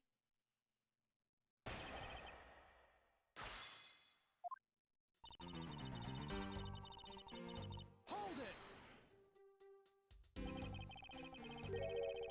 Do you truly believe that Mr. Faraday died instantaneously? I have the murder report right here. Mr. Faraday died instantaneously of shock due to being stabbed in the chest. Therefore, there, you see? It's been documented clear as day. Yeah! From this, it's obvious that Mr. Faraday died after he shot Mr. Rail. Hold it! Mr. Faraday shot Mr. Rail before he died? Do you have any basis on that statement? Your foolishness has no end, does it? Now, I hate to repeat myself, however, Mr. Faraday died instantaneously. That's all the basis I need. Alright, so Mr. Faraday died instantaneously. Then he must have attacked Mr. Rail before being stabbed. You're finally beginning to catch on, I see. And Mr. Rail, while being on the brink of death, stole Mr. Faraday's knife and stabbed him. Hold it! So you believe that the dying Mr. Rail stole the knife from Mr. Faraday? Rail became desperate as he did not want to die. Human beings can do amazing things when they are put to the test. So when two men struggled, in the end, Mr. Rail was able to grab the knife and stab Mr. Faraday. The messy contradiction of this dream is a testament to their struggle. Yes, my logic is perfectly sound. Can you really say that it's perfect? What are you insinuating? Nothing. However, I can't let you say that you slid out without any further inquiry. One must be clear and precise, so that you could apprehend that statement to your testimony. Fine. They struggled, and Mr. Rail used the last of his strength to counterattack Mr. Faraday. About the statement, Mr. Rail used all of his remaining strength to take the knife and defend himself. One can easily see that they had a violent struggle. Of course, it's nothing compared to what my running crop can do. How does one compare the damage of her crop can do with the statement of this room? Furthermore, all the plastic bags on the floor in this room were scattered due to the fight. Is there anything else I can do to explain to you? No, that will be fine. Those are the facts of this case. Claiming speculation as facts already. Don't you feel that the evidence is a bit lacking? You'll find all the evidence you need by just looking around at this room. Mr. Faraday collapsed on top of Mr. Rail. In addition to Mr. Rail died instantaneously, making a counter attack impossible. Furthermore, this room is a total mess from their fight. I dare say that there's more evidence here than you could whip a whip at. Looks like she's becoming more and more confident. And looking at this place, she might have a right to be. After all, everything here does seem to support her theory. It looks like you are starting to see my point. I have good as won our little competition. There's something strange about Francesca's theory. I should compare her claims to the data I've gathered thus far. I know there's a contradiction somewhere. Actually, I think I know the contradiction. I just like pressing everything.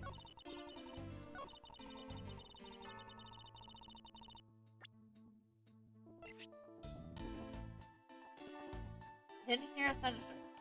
Objection!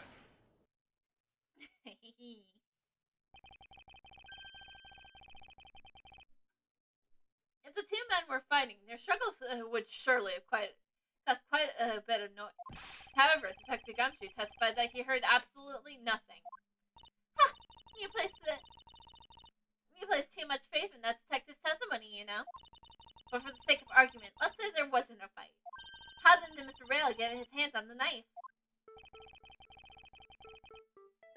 Mr. Faraday's bag was sitting right here in lobby number 2. It's not hard to imagine that perhaps Mr. Rail saw the chance and took it out at some point. So, what you're saying is, Mr. Rail took the chance when he saw the opportunity and took the knife from the bag? And then Mr. Faraday shot him after being stabbed? Isn't there something strange in first person? Yeah, something's off. Wait, something doesn't add up.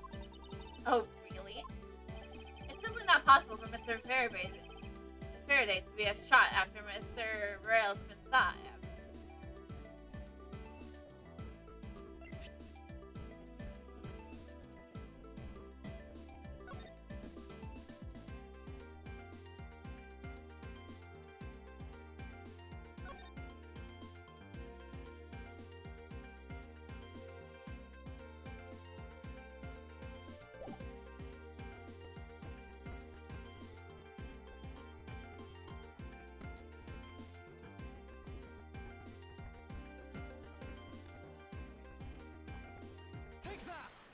Well, I mean, according to the coroner's report, Mr. Faraday died instantaneously.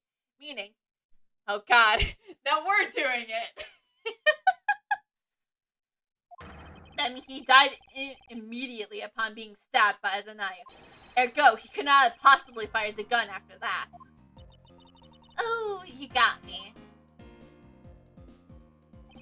But of course. Well then, if the report is correct, then there's only one correct explanation.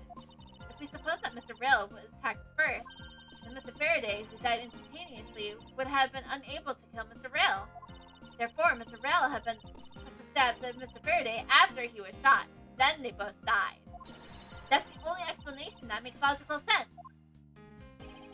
Negating your opponent's ideas in order to prove your own theory. I see you've been studying, Francesca.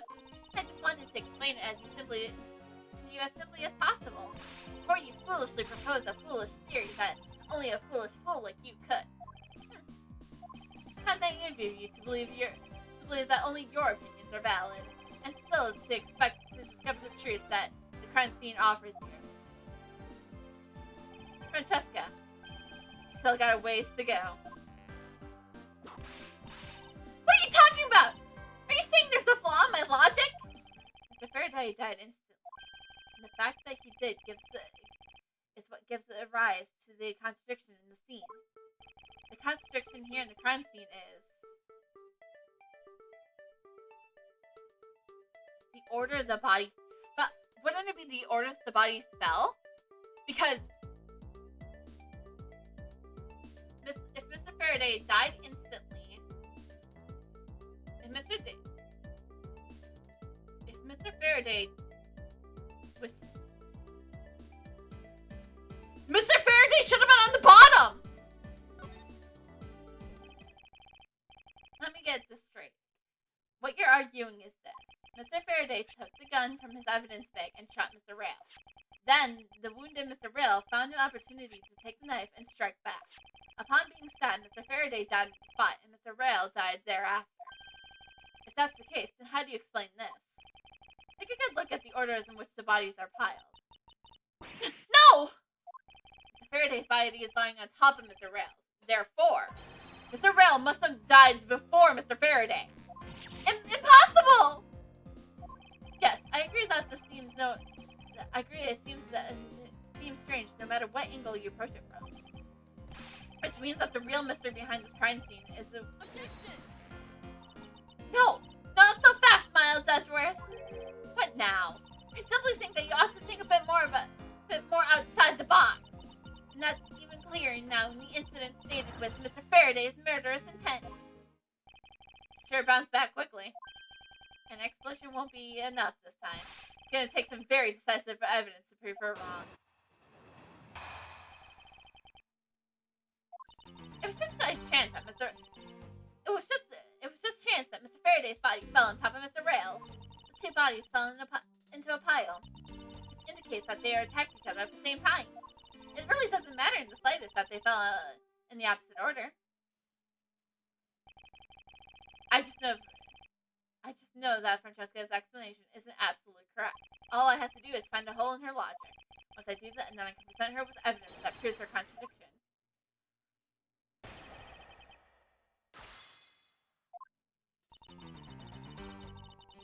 Hold it! Objection!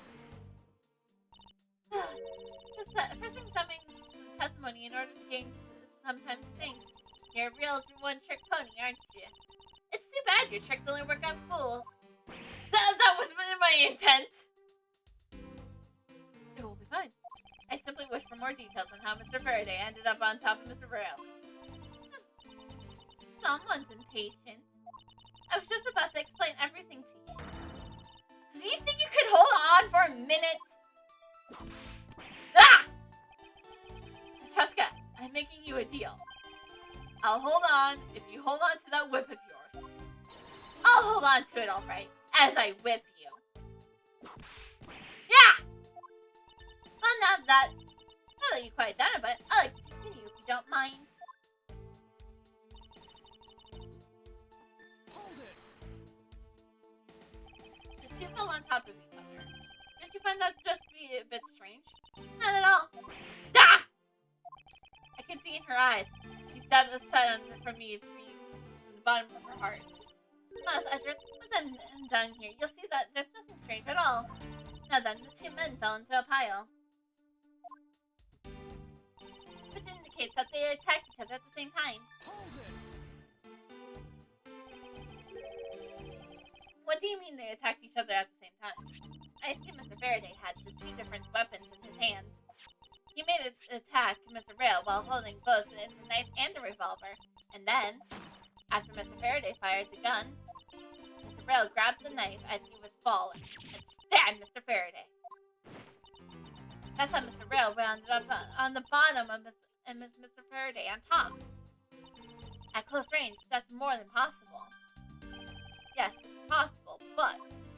Well, if you have any other ideas, then show me what you got. Oh, I will. To that extent, I'd like you to append what you just said to your testimony. I don't see any point to that, but if you please. The fact indicates that they attacked each other at the same time from close range. Hold it! You're saying that they attacked each other in the same time from close range. Exactly. Mr. Faraday pointed the gun at Mr. Rail's chest and pulled the trigger. Mr. Rail then took the knife from Mr. Faraday and stabbed him before he fell unconscious. The Then Mr. Faraday instantly fell on top of Mr. Rail from stabbing, hitting Mr. Rail under him, where he died shortly after. And that's how they ended up on top of each other with no contradictions to be seen. It really doesn't matter in the slightest that they fell in opposite order. Hold it. Do you really believe that they fell in the exact opposite order in which they attacked? Miles Edgeworth. You're not listening to a word I'm saying. Yeah! They both attacked each other at the same time, and Mr. Rail fell first by chance, leaving Mr. Faraday to just happen to fall on top of him. And then when Mr. Rail died shortly afterward, pinned underneath Mr. Faraday. That's how it happened. The two men attacked each other with Mr. Rail randomly falling down first. The fact that the order they attacked each other in varies from the order they fell doesn't cause a problem. However, there's definitely a certain one they're having trouble swallowing.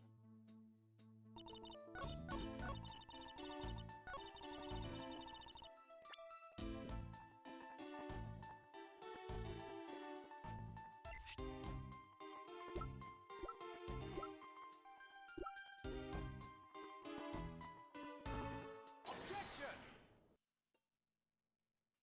I'm just using the crime scene stuff. So you believe they killed each other at close range? Sorry, but that's impossible. Just as it's written in the crime scene notes. The firing of the handgun did not leave a gunpowder burn on Mr. Rail's clothes. Therefore, Mr. Rail and the gun must have been separated by a distance of at least 2 or 3 yards. Ha! Yes, this is by far the biggest contradiction. The two bodies are piled up on top of each other, yet the gun was fired from a distance. With there being no chance that Mr. Rail moved that far after being shot, that only leaves one possible explanation. Well, what a completely foolish line of foolishly thought from a surlessly foolish fool. If I'm not right, then who was it that made the first move with the intent to kill, huh? Who? The person that attacked first, it was murder intent. That would be neither man. Here in this room, contradictions appear no matter which man we claim attacked first. Thus, there can be only one explanation. There was a third person here. It was that third person who killed both Mr. Faraday and Mr. Rail, and set their bodies up to make it look like the double murder. That the third person is the real culprit. Miles Edgeworth, there's just one thing you're missing. Evidence, correct? Exactly. Everything you said up until now is nothing but a story played out in your head. However, this is where the real test begins. Can you prove that there was a third person involved in this crime? Of course. If a third person was truly here, that fact would resolve the glaring contradiction. The proof that there's been set up to make them look like they killed each other. I will present it, and lay bare the final piece of the puzzle not yet in place. What is the piece of evidence that proves that there's a third person involved?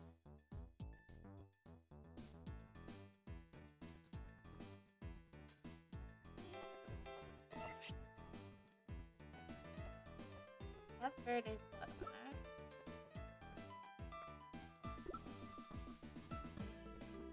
Wait!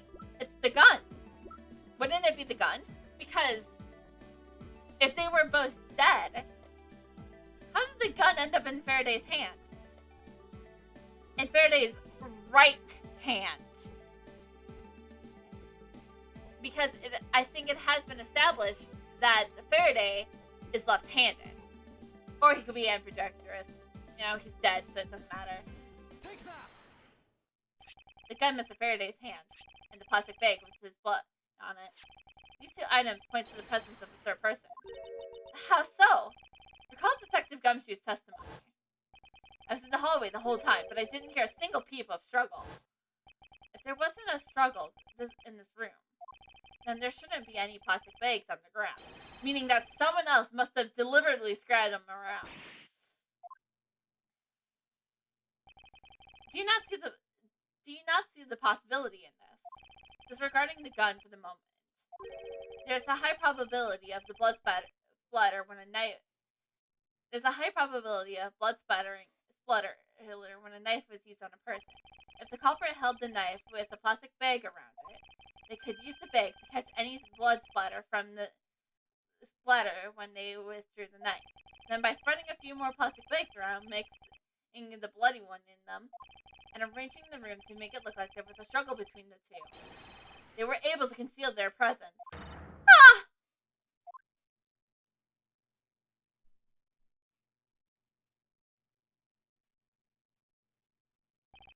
Looks like we still got a long way to go in this investigation. Yes. Objection!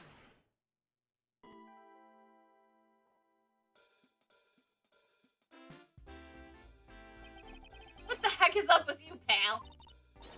Mr. Bad, I advise you to place Detective Gumshoe under arrest. But what?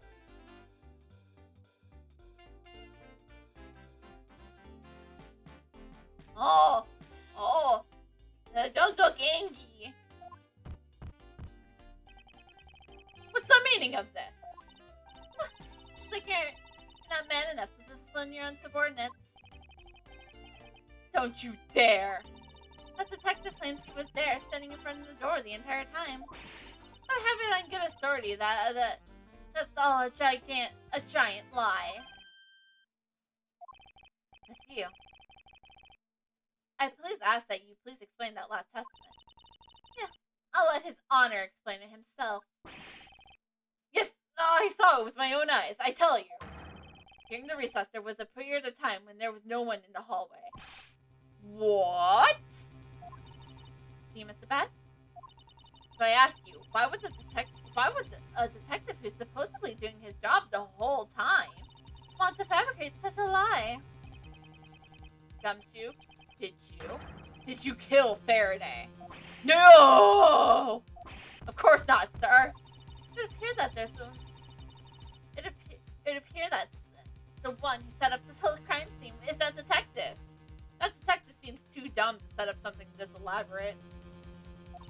It just basically renders his testimony a completely lie and wholly invalid. It looks like your perfect logic has to come tumbling down, Miles. I was in the hallway the whole time, but I didn't hear a single people struggle. Is that statement really a lie? Detective Gumshoe, you're now a suspect in the murder of the two men. Now spit out the truth, or so help me. I haven't lied to anyone, no, sir, honestly. I was really here. I was in the hallway the whole time. Hold it! Detective Bad, I ask that you please do not act without my permission. After all, I'm the one that's head of this investigation, am I not? Don't talk to me like you know what's going on, boy. All I want is for this investigation is to run perfectly. Perfection is the only wish of a disciple of Von Karma, after all. Therefore, before you take Gumshoe into custody, I'd like to set the record straight on something. And what's that? What should I ask Detective Gumshoe about?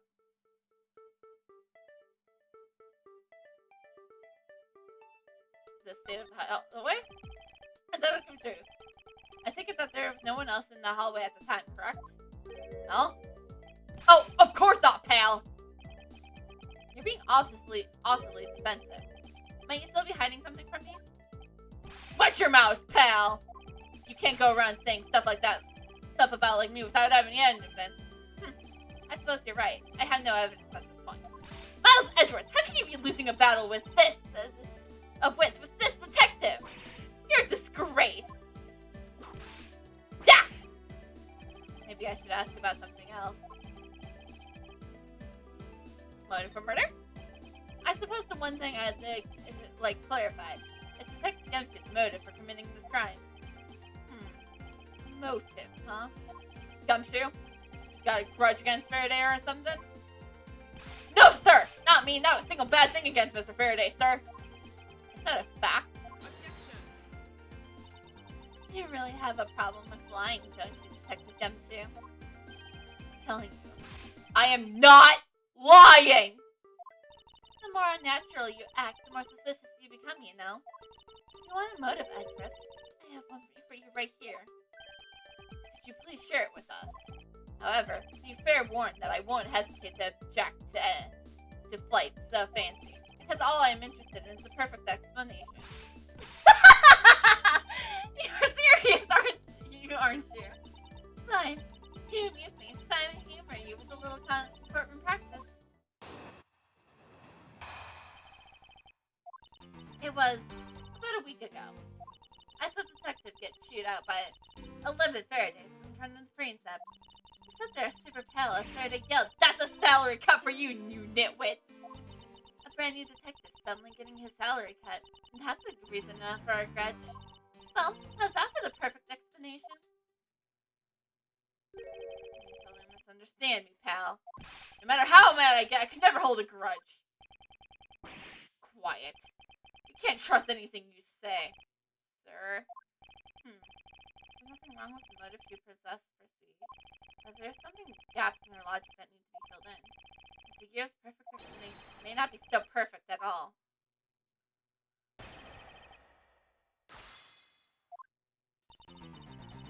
Hold it! A week ago.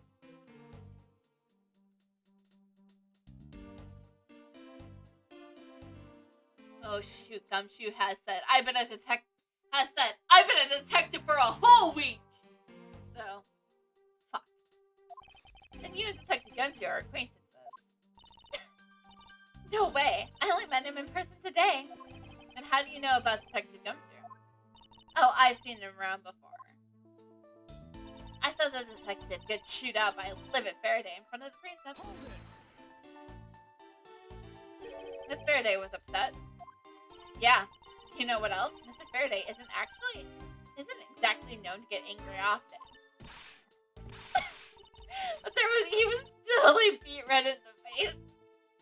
And the offending detective just stood there, pale as a ghost. He was about to die. Just like the face he's making right now, right? Yeah. I'm completely innocent, I tell you. The poor man. It was quite the scene, the detective. He stood there super pale, as Mr. Faraday yelled, "That's a salary cut for you, you nitwit." You just stood there watching this unfold in front of you? Yeah, I have to say, it was really enjoyable, too. That's why when I saw Detective Gumshoe earlier, I needed to stay clear of him. No way. I thought it was because I had something stuck in my face. But you do? Oh, when I got stuck on my face. Let's start with your eyes, nose, mouth. Oh, and those ridiculous eyebrows. Huh? Hey, you can make fun of his face. You can make fun of his nose. You go after the eyebrows.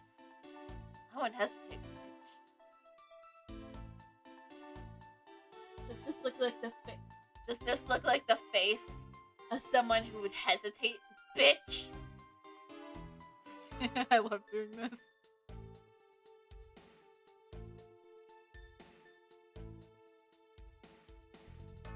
God damn it, this just reminds me I definitely need to use the Chinova more often. Oh man, messing with your head is just too much fun! Miss you. If you don't mind, I'd like to return to your testimony now. Sure, why not? A brand new detective suddenly getting a salary. That's no reason enough for a grudge.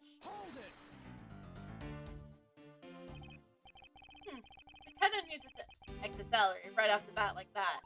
I'm not really familiar with the way you guys relate, but is that a common practice?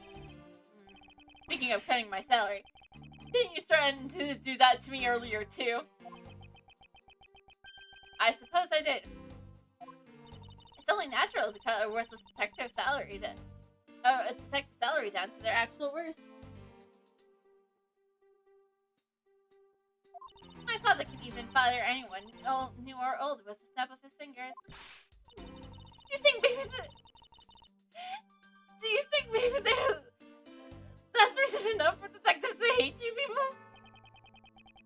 Well, I guess. They really shouldn't cut people's pay. detective badge. Don't tell me you're on. Tell me, Mr. Von Karma cut your salary earlier. Well, how's that for the perfect explanation? Hold it. You call your explanation perfect?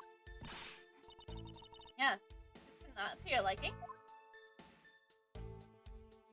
Unfortunately for you, it is not just up to my standards. Oh, is there something you want me to clarify? In that case, what should I do? Should I raise an objection? I don't have any evidence against this, so I'm in doubt. Objection! Alright, if you could clear one thing up for me.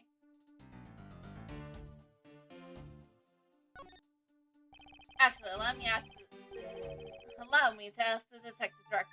What was your relationship to Mr. Faraday? Mr. Faraday was in charge of training rookie detectives to testify in trials. I met on the very first day I entered the criminal affairs department, pal.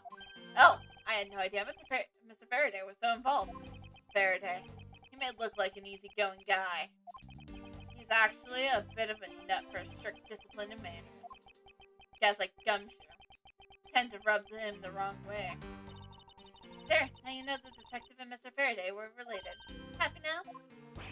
No, wait! You said only one thing to ask, right? Yeah! Please allow me to ask one more thing. You're right at first. Poor baby. Tell you what, I'll let you have another go. How's that? Alright, if you can clear one thing up for me.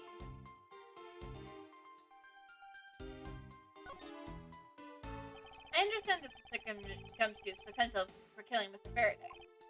However, what about his motive for killing Mr. Rail? His motive for killing Mr. Rail? Like I would know.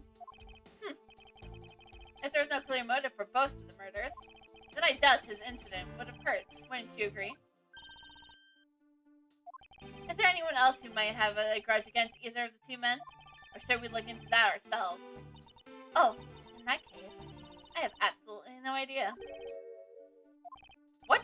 How's that possible? She must know something! Wait. Can you please not glare at me like that? Glaring is fun.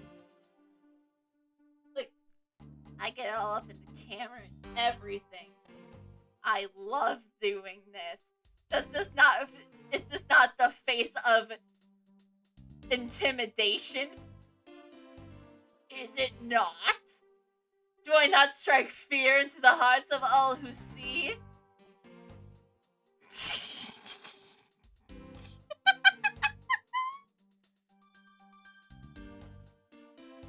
As you can tell, I'm having fun with this. It makes me laugh. I didn't even do anything and you're already laughing away. Well, anyways, the way I see it is, as long as he has a motive to kill one of the two, this crime would play out as the way that he did. Oh, would you care to explain your logic? And this time, please try to provide a truly perfect explanation. Perfect. That being so uptight. Or is this the risk trait for being a fun karma? Miles Edgeworth, I demand that you shut this rude woman up. I wish you'd both be quiet for just 1 second. Well, I guess I'll have to explain it to you, kid.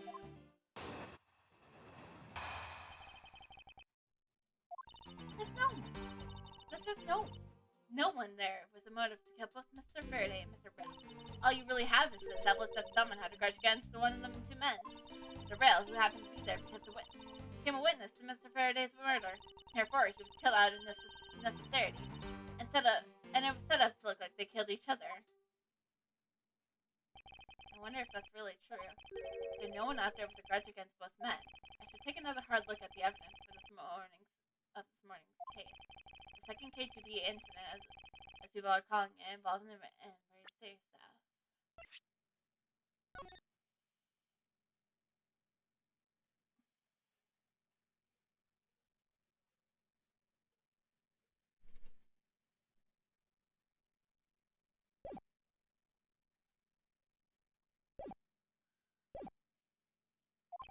And the two men who both wound up as a suspect in the case. There's something else I'm overlooking that's somehow related to them.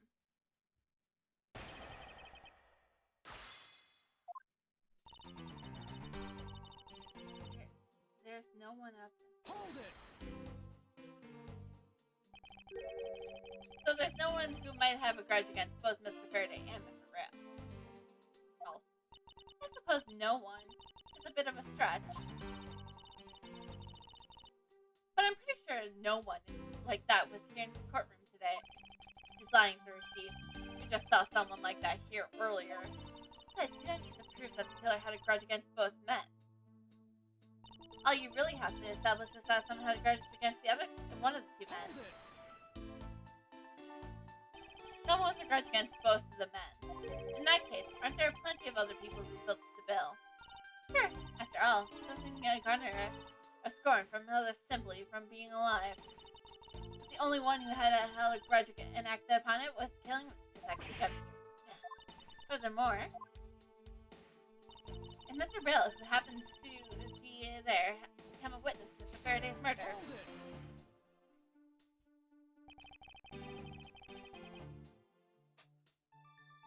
so you're saying that he was basically silent. Aren't you glad you managed to avoid the same fate as Your Honor? But if you had been one to witness the full color for Detective... What? Detective Gumshoe? You would even kill me? What? I could never do something as terrible as that, Your Honor. There's no need for even a second of deliberation. I will hand you down my verdict for objection! Your Honor, take a look around. We're not in a court right now. It would be greatly appreciated if you'd stay here with us in reality. Ah! Please forgive me, I know not what I do. And you there, Miss Yu. Hurry up and continue with your testimony. If you fail to do so, I will whip you into shape. That's nice. Sounds kind of fun, actually. Anyways, Detective Gumshoe had to race to witness Mr. Rell. Therefore, he was killed out of necessity to set up each other. I didn't do it, pal! No hard feelings, but I don't think we can take the word of criminals so serious. But I can't even begin to think of ways to setting up a crime scene. I suppose you lack the necessary tactical mind required to do such a thing. But you have to kick a man while he's down, pal. You should have put yourself down, detective. You were a big boy. I bet you sat up and all for yourself, right? Yeah, that's right. And I worked real hard at it, too.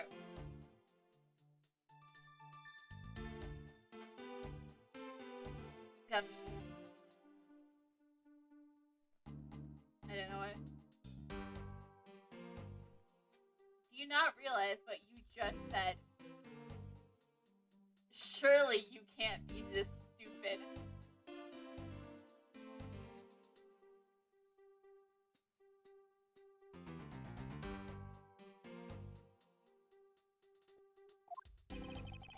Here's one thing about the detective. He is a courtesy of a worm.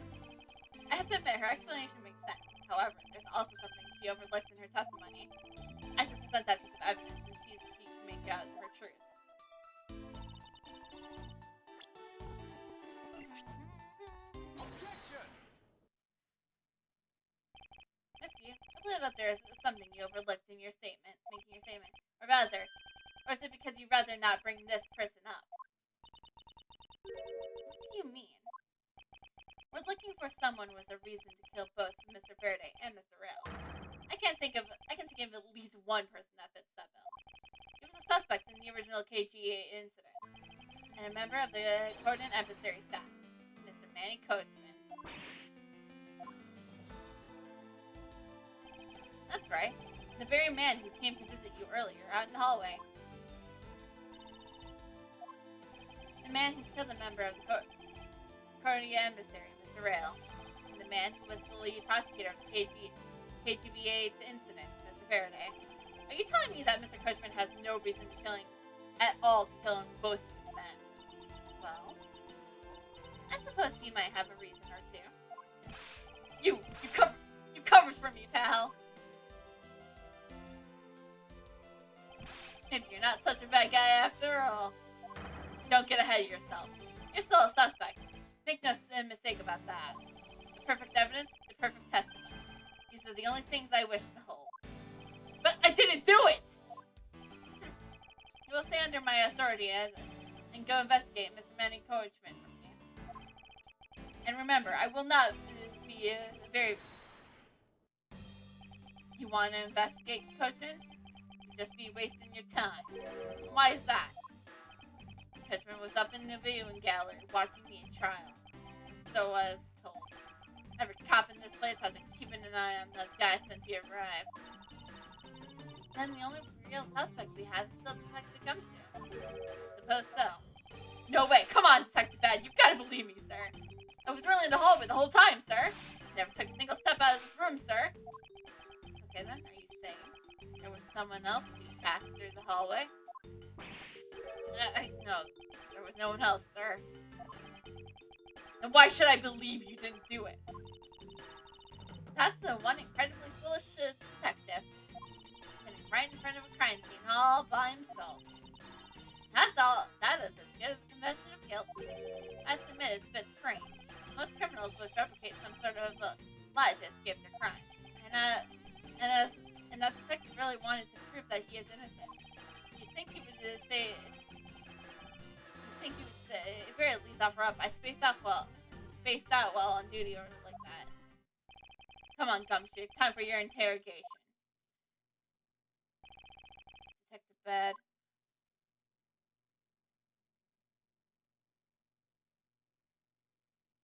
Oh, I feel bad for your honor. Miles Edgeworth, I'll go ahead and report this to Papa. Just like that. They say that is. Everyone? Alright, everyone. Ho ho ho! Very well. I suppose we should both be getting back to our real jobs now, huh? Before we do that, Miss Yu, there's something I would like to speak with you about. What is it?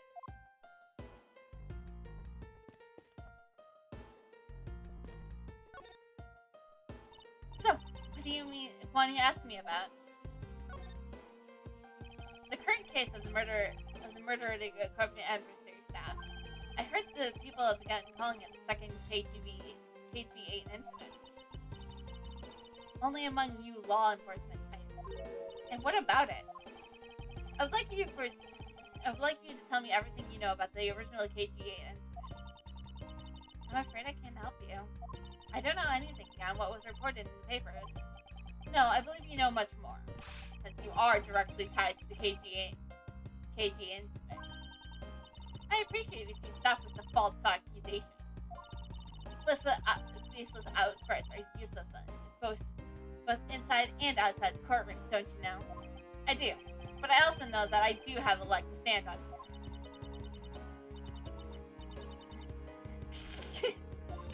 You think you can stop making that ultra-serious face in front of me?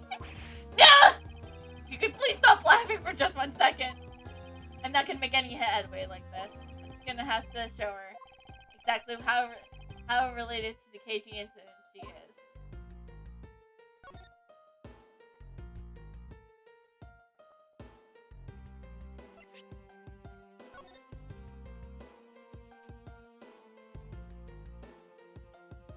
Wait, CC might be like her sister or something. It's you? I do believe I have proof of your connection to the KGBA incident. That follows your proof very well then. Why don't you tell me exactly how I'm related to the KGBA incident? The victim. Your connection to the KGBA incident. It's to the victim. The victim's name is CCU. You'll note that she has the same last name as you. Can you really still tell me that it was a straight face that you're not related to this case?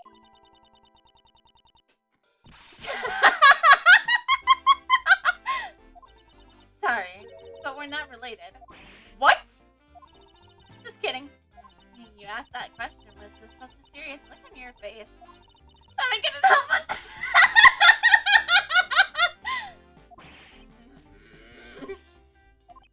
Miss Alright. I'll tell you everything I know. Why did Mr. Coachman want to meet with you earlier? Actually, he came to watch the trial. Apparently, he only found out that I was the defense lawyer on this case after he arrived. He figured he should say hi and one other thing. Looks like he couldn't resolve anything this time either. Too bad. What's that supposed to mean? Oh boy, stop it with the scary face already! Fine, really. I give him a good slap across the face. The way she talks about slapping him as she laughs is kind of creepy. But it's just Mr. Bad, as Mr. Bad said. It's not related to the double murder. I asked around. The people in this gallery claimed that he was in his seat the entire time. Talk about cruel fate. As you guessed, the one who reported the smuggling activity of the Amano group was my sister, CCQ. As I thought, I figured it was like her sister, and she was killed right before she was testified at the impending trial by Manny Coachman. But because he tried once and was acquitted, he gets to live out the rest of his cushy life, completely carefree. And all because of a lack of evidence. No, I heard that the evidence to convict him did exist. What? I heard it from Mr. Faraday himself after Coachman's trial was over. Apparently, a man in black made off with the most important piece of evidence. Then the evidence had been tampered with. Isn't that just like a criminal to do something like that? The smoking ring has been running him out of the Amano group by one of the many secretaries. They bailed out Mr. Coachman out, but it turns out they were in the leagues. They were with leagues each other all along. How big was the smuggling ring? Was it a large operation? I don't really know.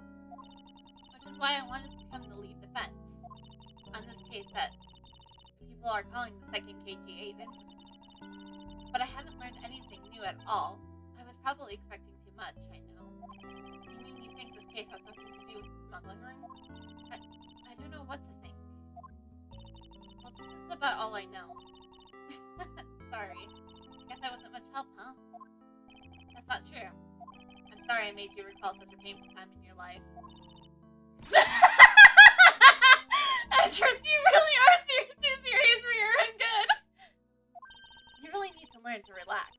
We wouldn't want you to die of stress, would we?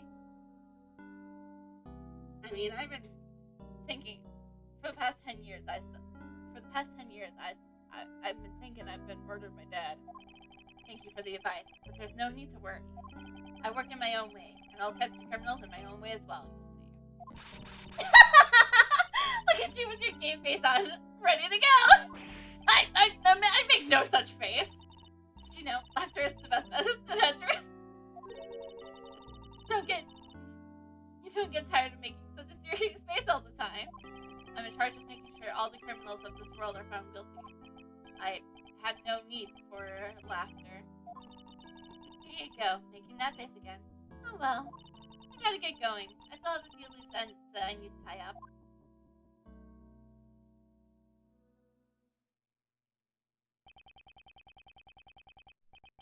KGA incident and this murder investigation.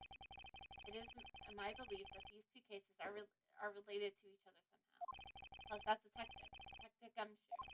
It's obvious he's lying, even through the lies, even though the lie is hurting his chances. Clearly, this case is far from over. But whether or not the detective is the murderer can only be determined once I complete my perfect investigation.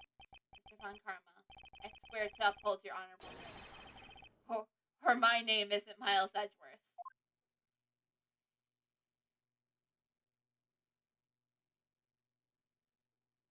Alright! Yeah, we'll save. Absolutely saving. Because that is, like, a lot of time we're not going to get back if not. Okay. We're going to close that up. Throw back to this scene. And I would like to thank you all for coming today. And enjoying my little shenanigans with Shinova.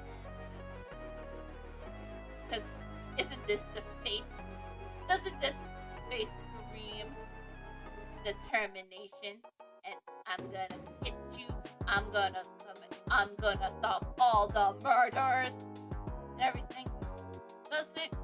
It's great. But in the end of the day, I kind of used this just as a little bit of Halloween costume this night. Need to go back to the mature form. And I don't want to use the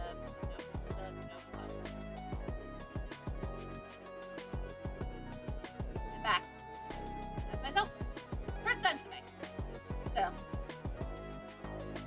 very much appreciate you all for coming here today. And I don't know why I think my glasses on. Anyways, so, yeah, we'll be back. I'll be back on Thursday for the continuation of the Turnabout Remembrance. Clearly, there's going to be something very good going on. No.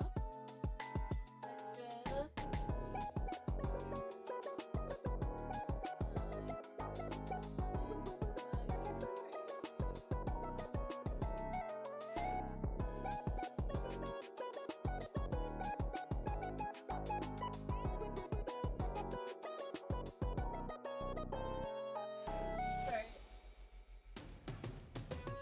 We have a lot to do. A lot of... Yeah, a lot.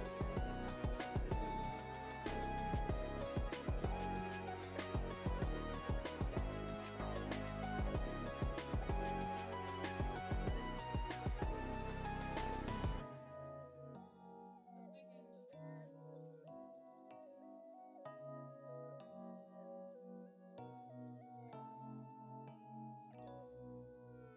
Okay, so for some reason I actually have lots of choice. Interesting. Once my goddamn I actually have a choice this weekend. over. Actually, no, I don't. I don't really have a choice. We're gonna read Yulin. So, hope you guys all enjoyed. So, and I'll see you guys on Thursday for more